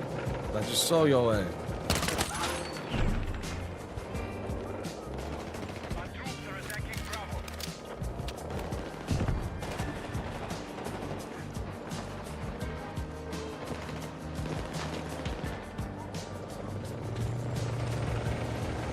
Hold on. Let us heal you, dog.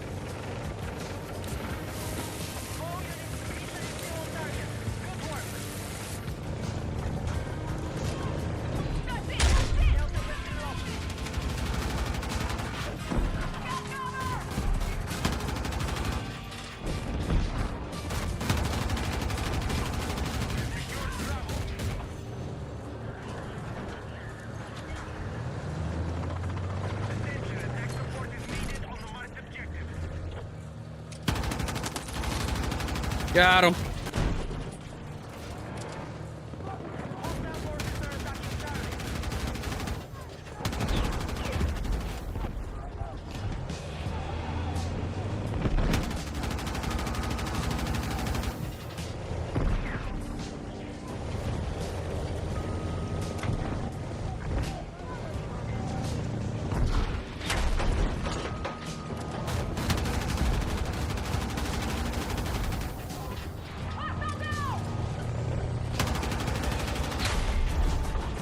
They blowing us the fuck up.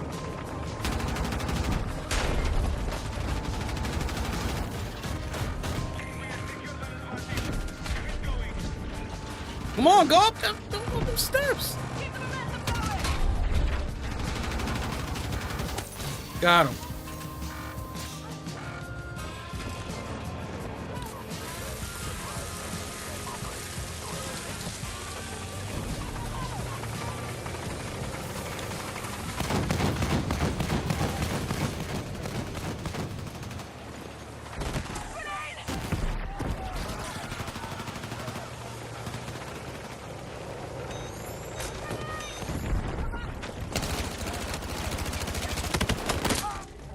That nigga ran right by us.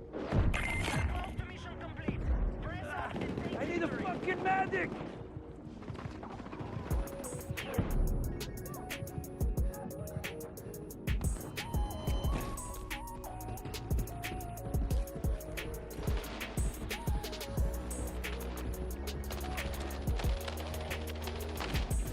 Is he in combat?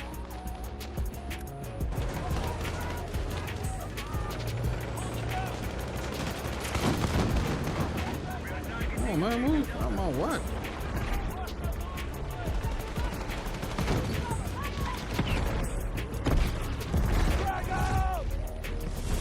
Yeah, good victory, good victory. I got all these damn clips I gotta put. Gotta put some clips up.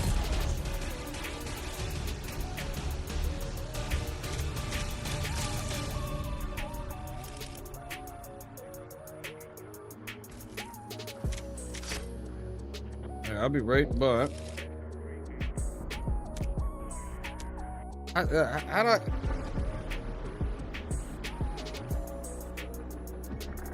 Let me see if I can get my fucking. I want to be able to. I want to be able to communicate. We're gonna do this real quick.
Thank you.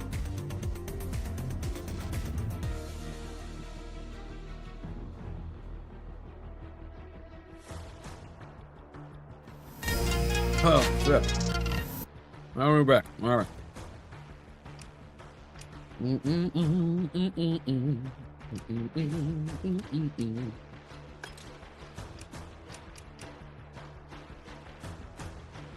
Conquest.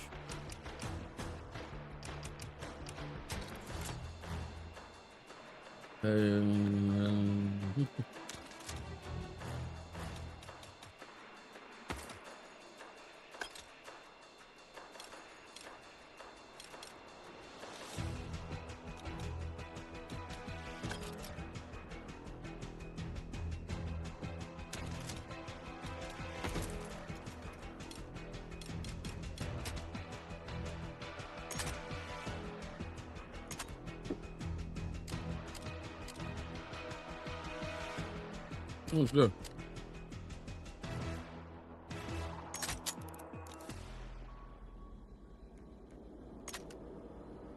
Oh, I got the extended. What's that?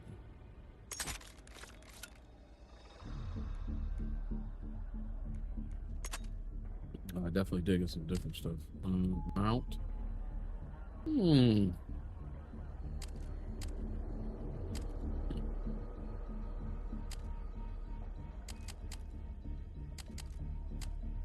I like the one that I have.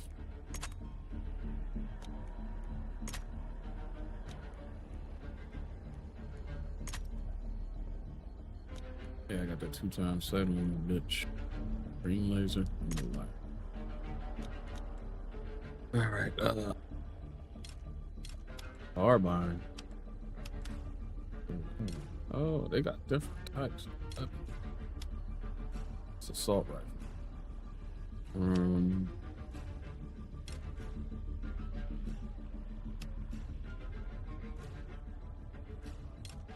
Actually.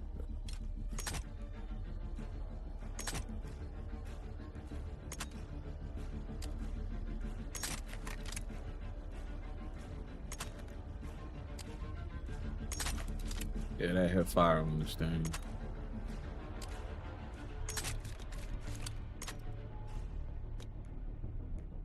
The underbarrel.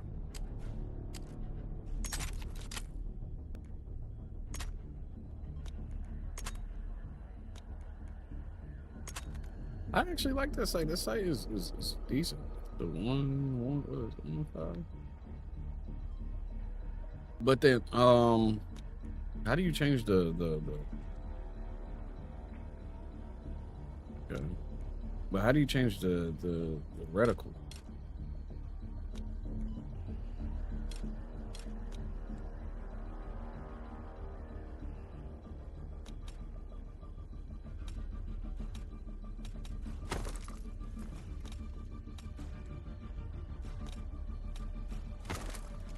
Or we're gonna use a carbine. The M4 action is pretty good. We're gonna use the M4 action.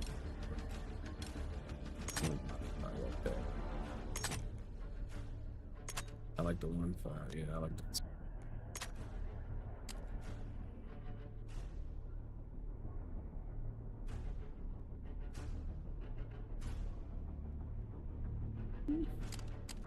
Yeah, I'm not.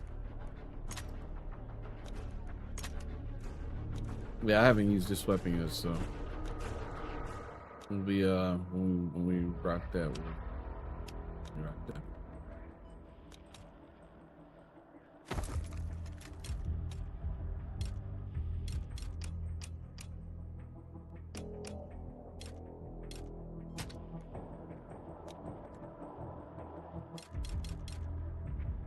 All right, go to this.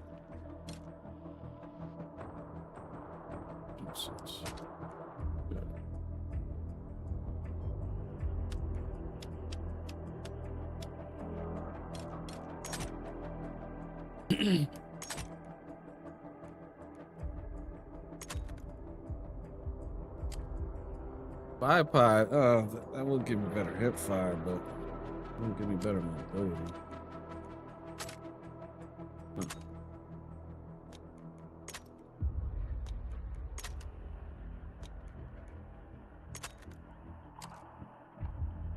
That'll give me better hip fire.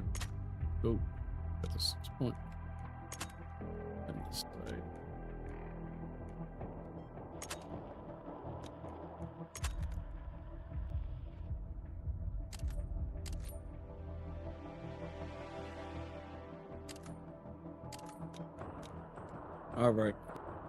All right, let's get back into this.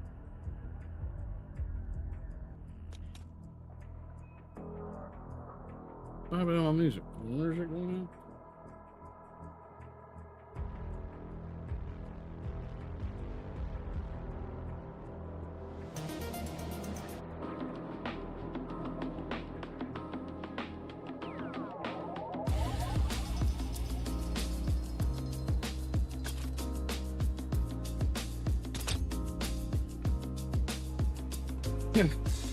Yeah, I don't know what the fuck is up with my mic, man. I don't understand why it's not fucking working.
They're right here in the store.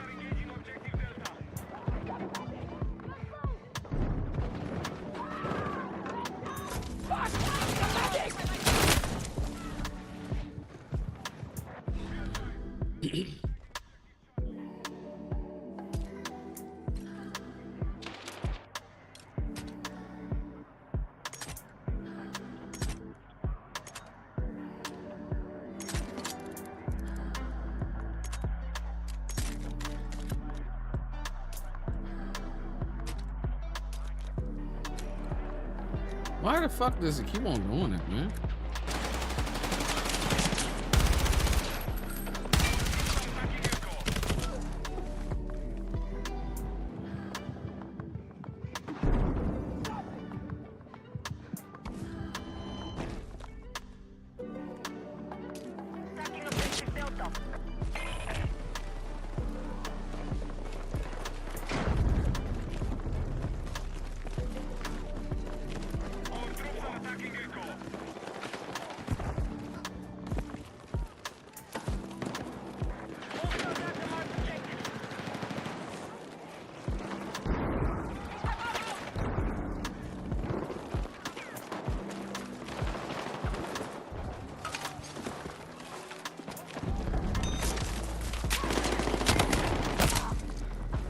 Fucking man.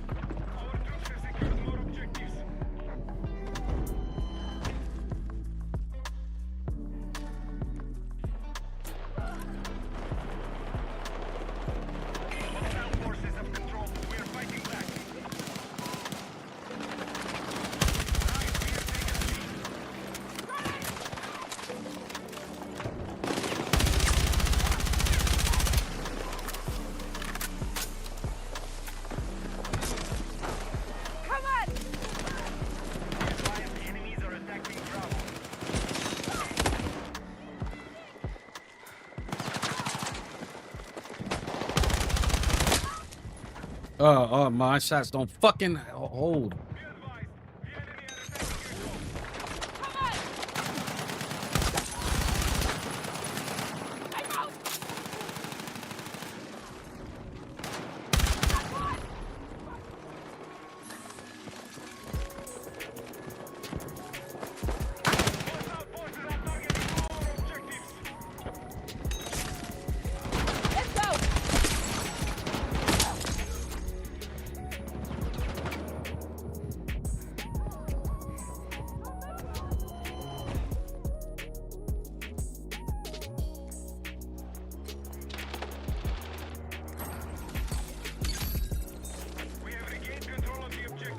Yeah, yo. Yeah.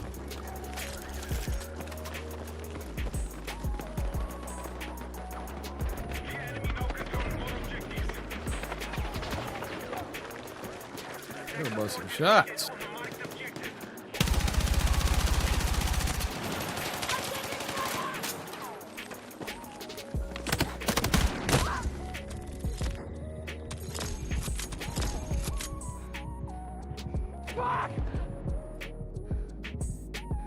I'm right next to you, Elk Slayer. Elk Slayer, you dumbass.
I knew he was coming after me.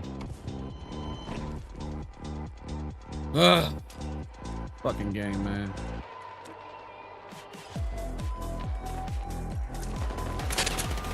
What the fuck, man? Let's go!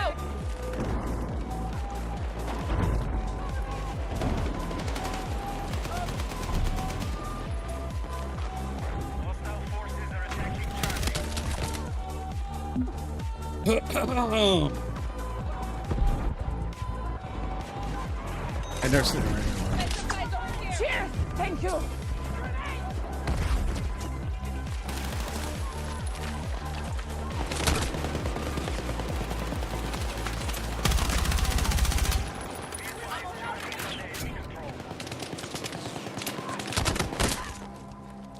How the fuck is he able to like?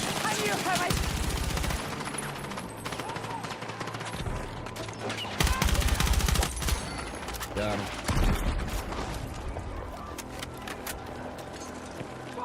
I want to go up there, but I can't get up there.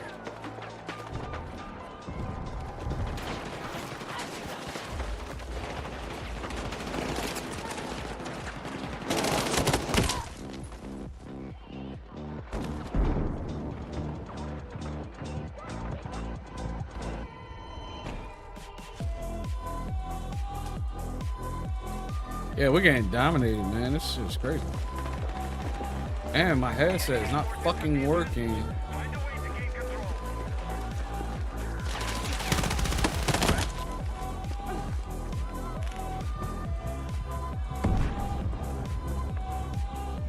Of course, you're not gonna pick me up because you're an asshole. Everybody in this fucking game, like, oh my god. Fuck!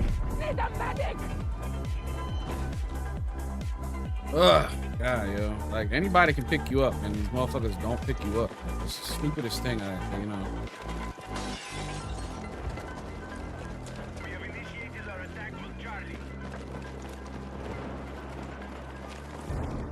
I don't just fucking weapon.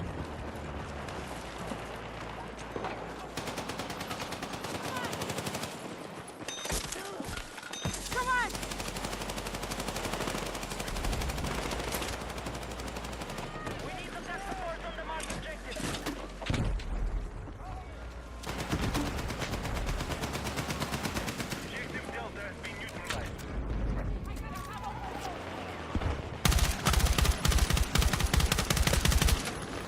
Contact! Enemy infantry engaging!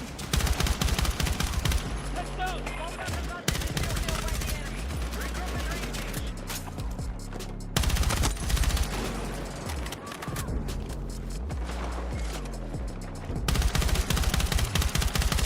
This gun is not accurate.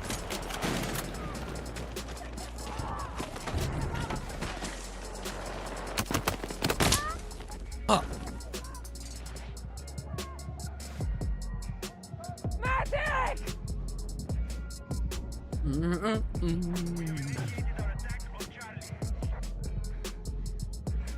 Yeah, this fucking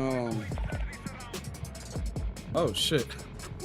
Yeah, I'm bitching this shit, but my fucking headset's not even in it's not even in the damn thing. Yeah, come on, pick me up. Somebody pick me up. I don't even know if my shit's still working. Like come on.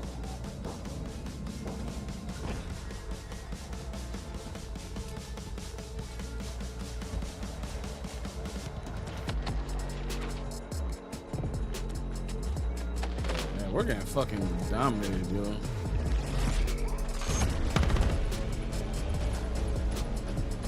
I gotta switch this fucking gun up.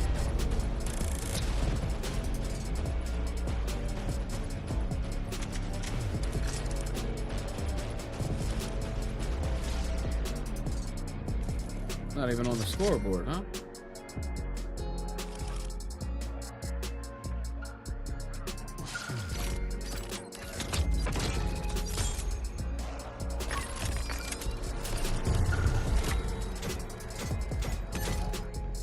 Yeah. Might have to use the other might have to use the other gun.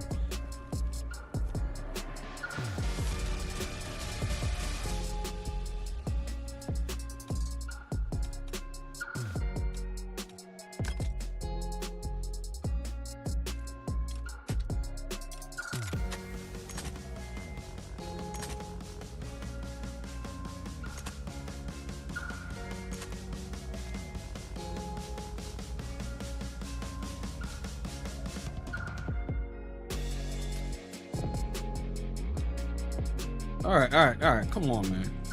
Good.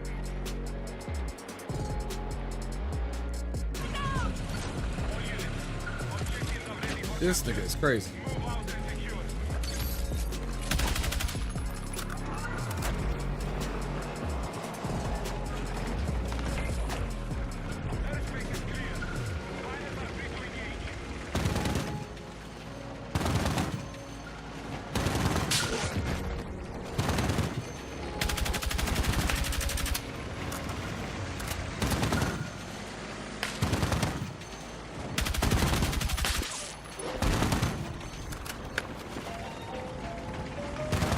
Come on, man. Like you're a tank and you're not going down there?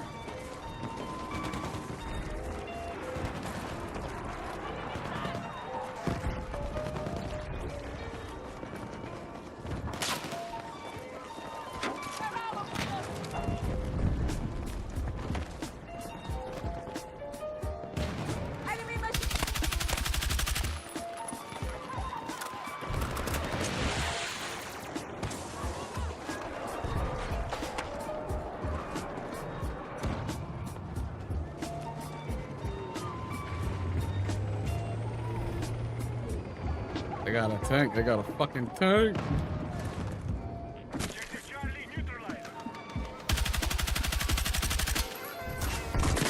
Woo. You about to blow me the fuck up.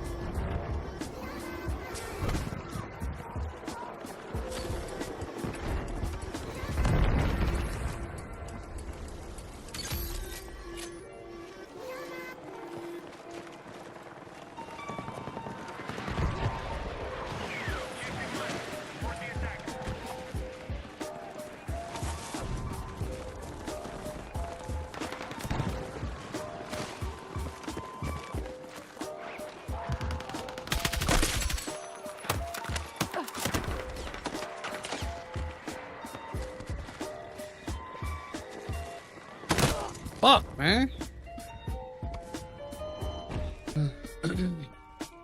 Oh, that gun is all right. I like that gun.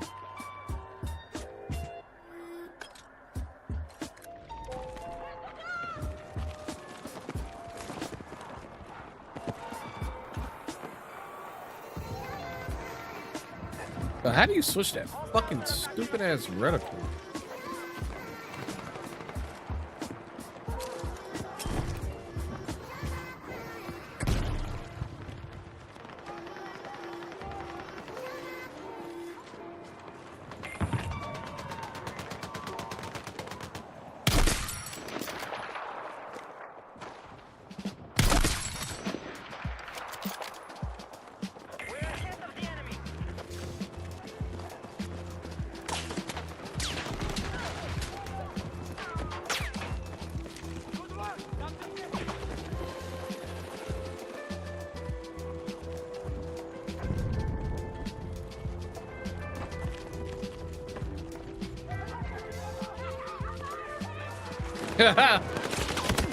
Shit. Cheat.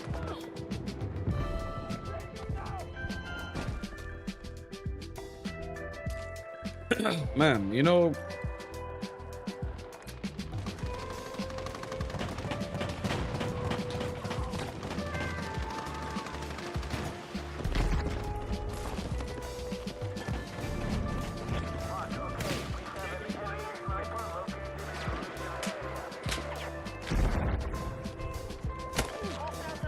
I knew somebody up there. Somebody's up at the fucking.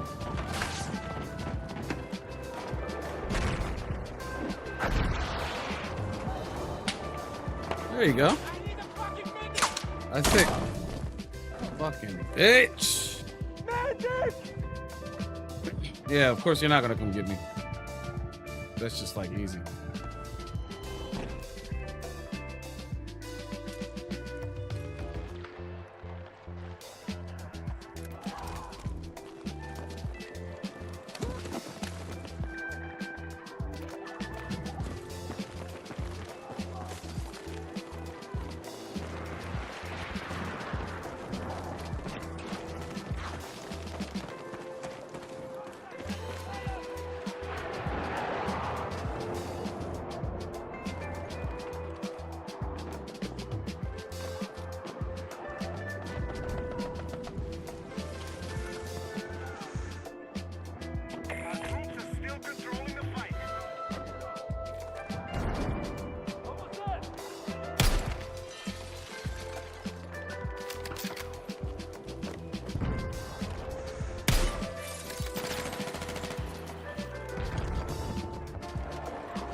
That dude creeped us. Fucking bitch.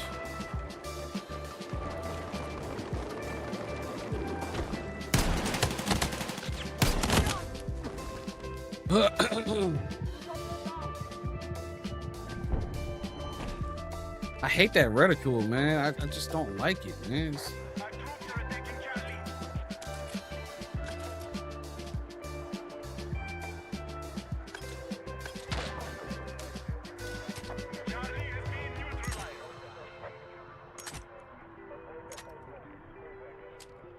Just hate that. I hate that reticule.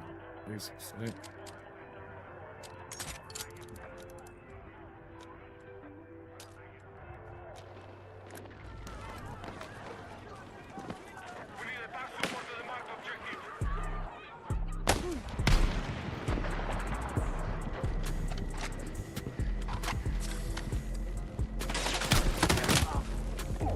Yeah, that doesn't fucking help me. that reticule doesn't help me either, man. Like, I need a medic! I got you!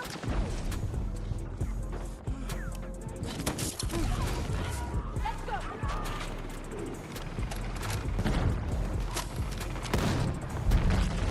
Frag out!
Damn it! I missed that.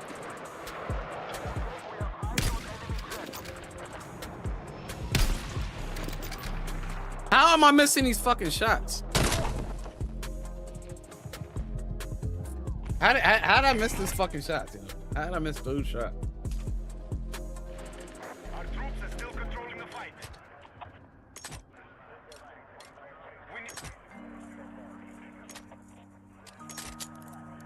How do you change that fucking stupid select?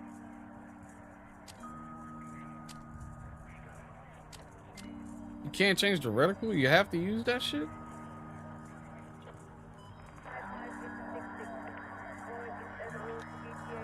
I know you had to use that shit.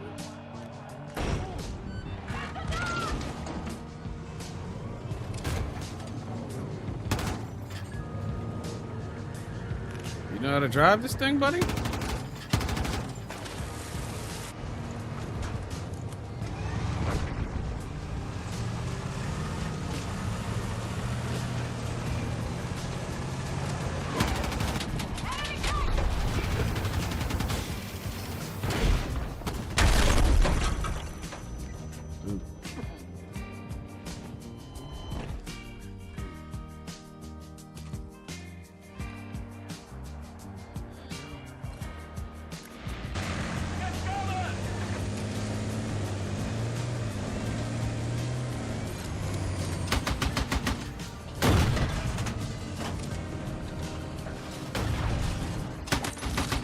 Got him.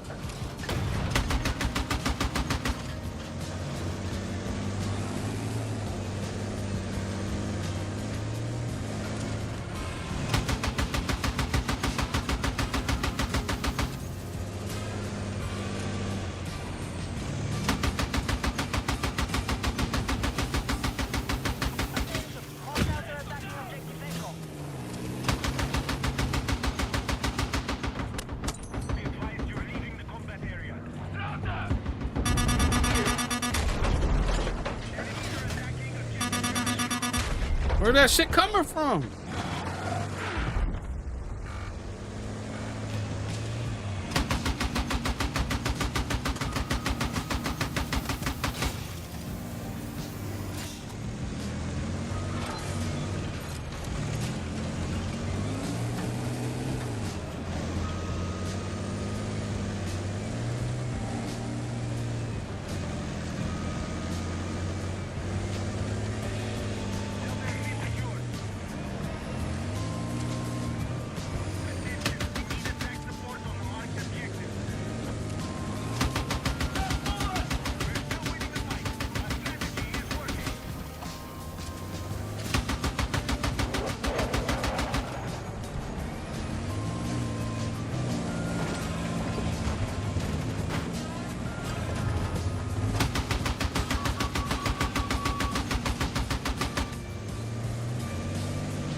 Oh man.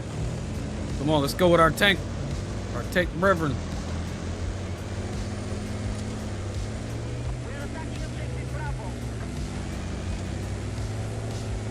Yeah, go to Bravo.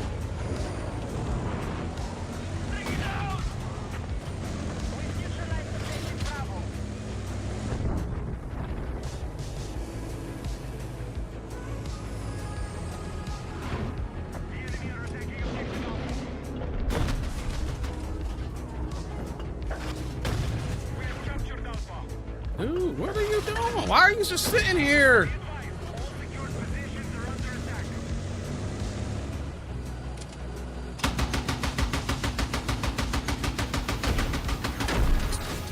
Bro.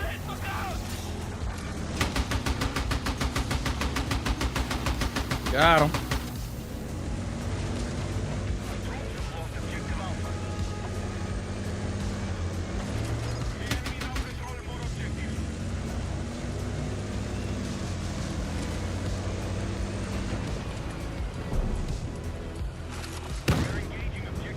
I gotta get out of this thing. Oh.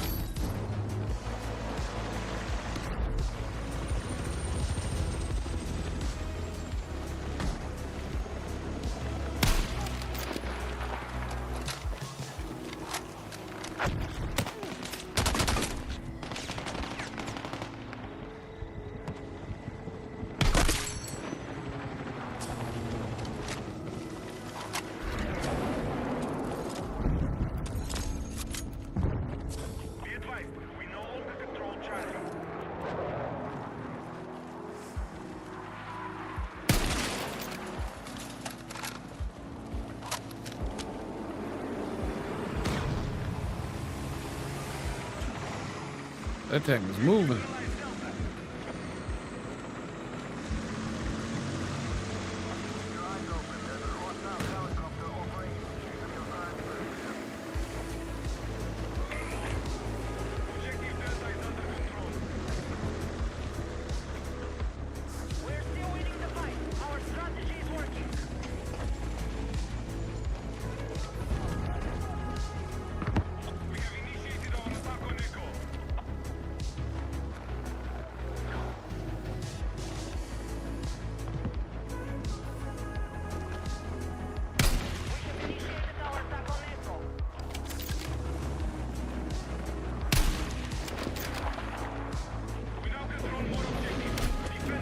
Got him.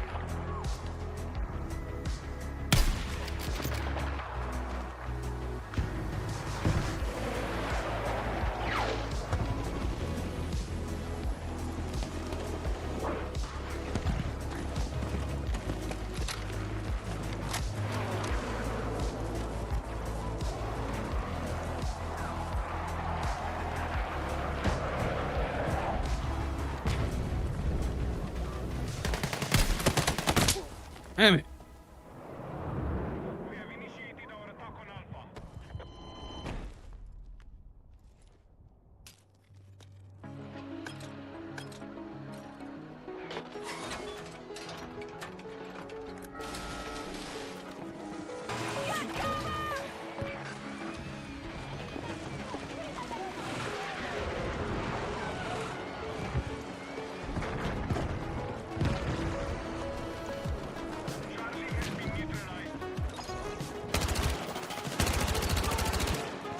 Yeah.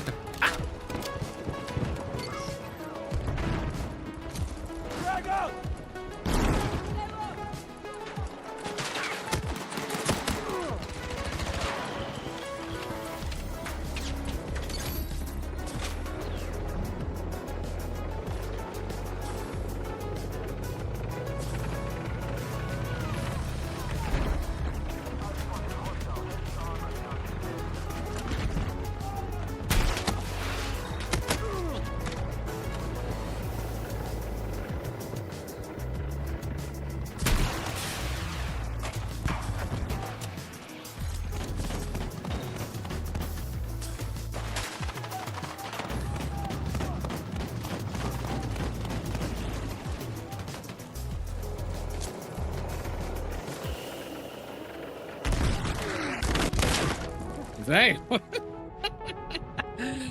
Oh shit.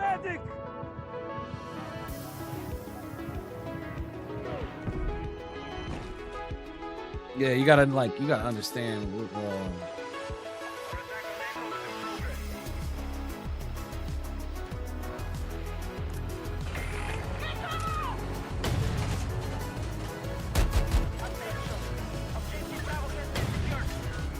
Can we move this tank? Come on, drive.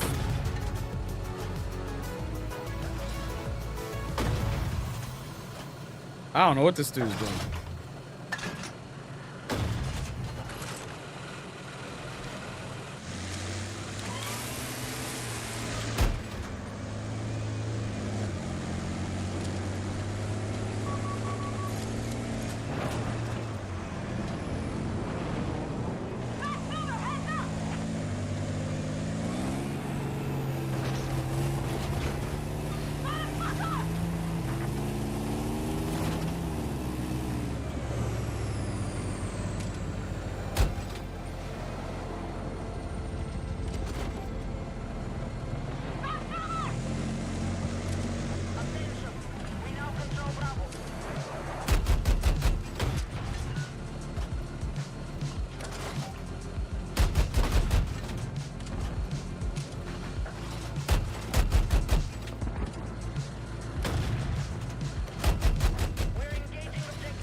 Nice.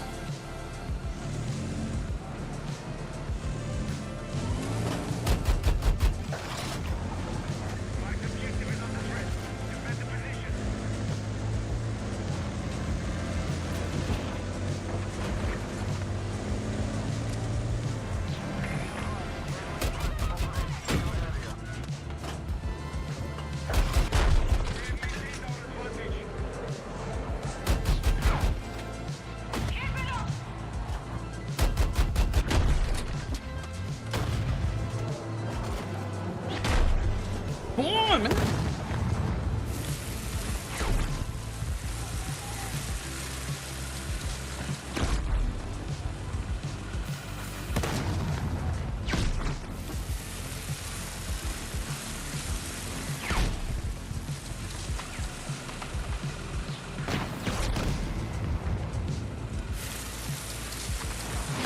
I'm an engineer.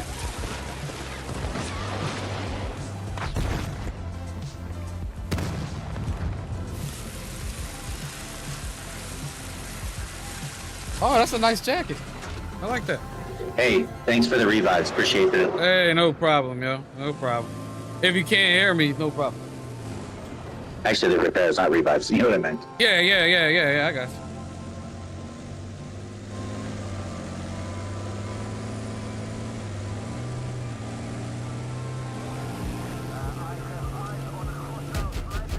Oh shit, there's another one.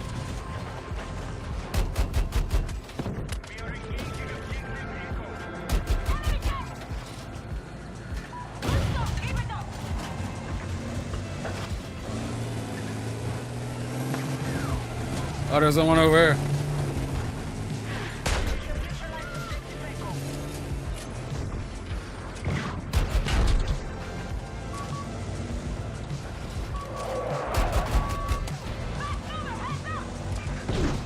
Dude, we got two of them. We got two of them on us.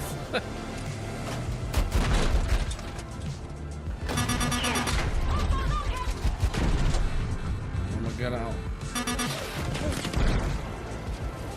Damn, too late.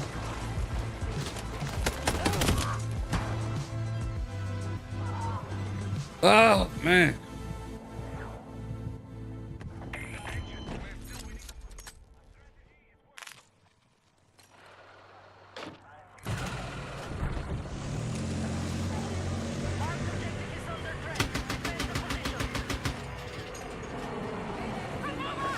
Damn, he flying that bitch.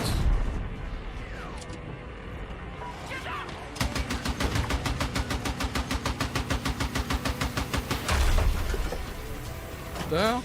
This guy.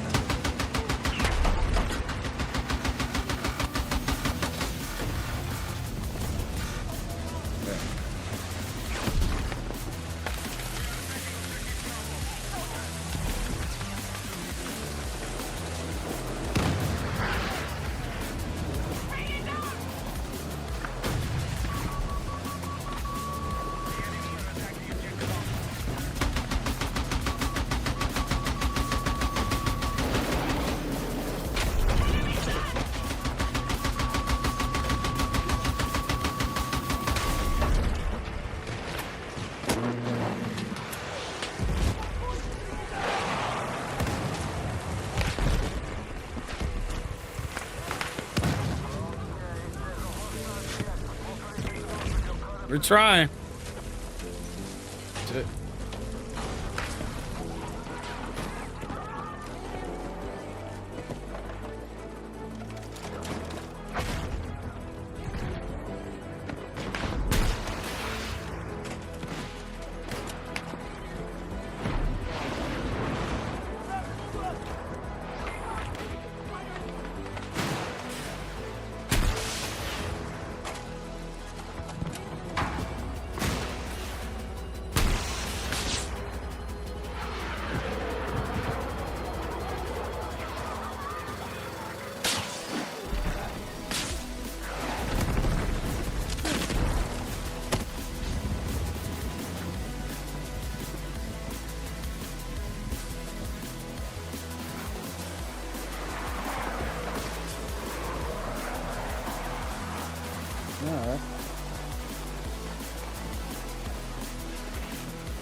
He had to scream like that. That was crazy.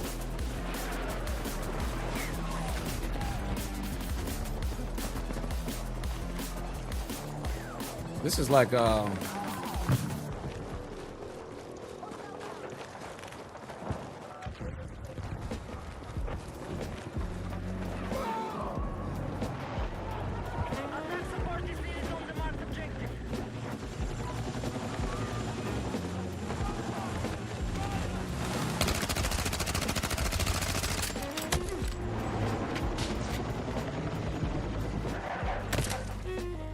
he's all the way up at the top.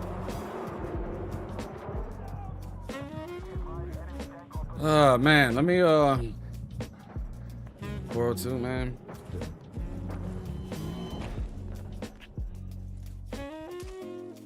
Fucking calls.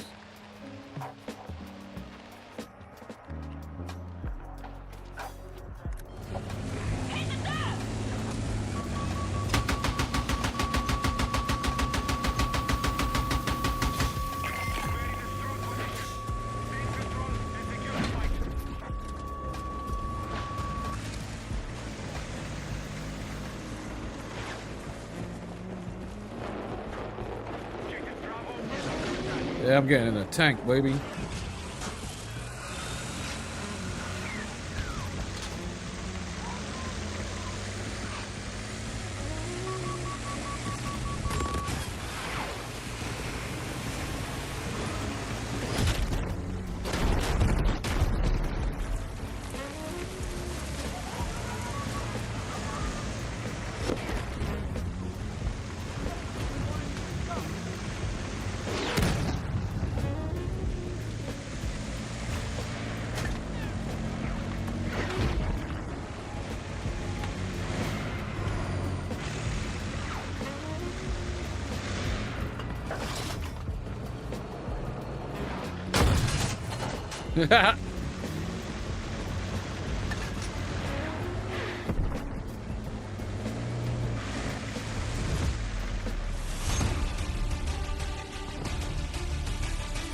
Yeah.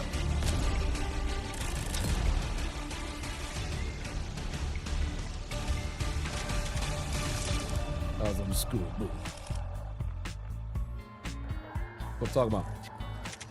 But we are going to end the stream here. So, I gotta figure out how to get that audio to start working.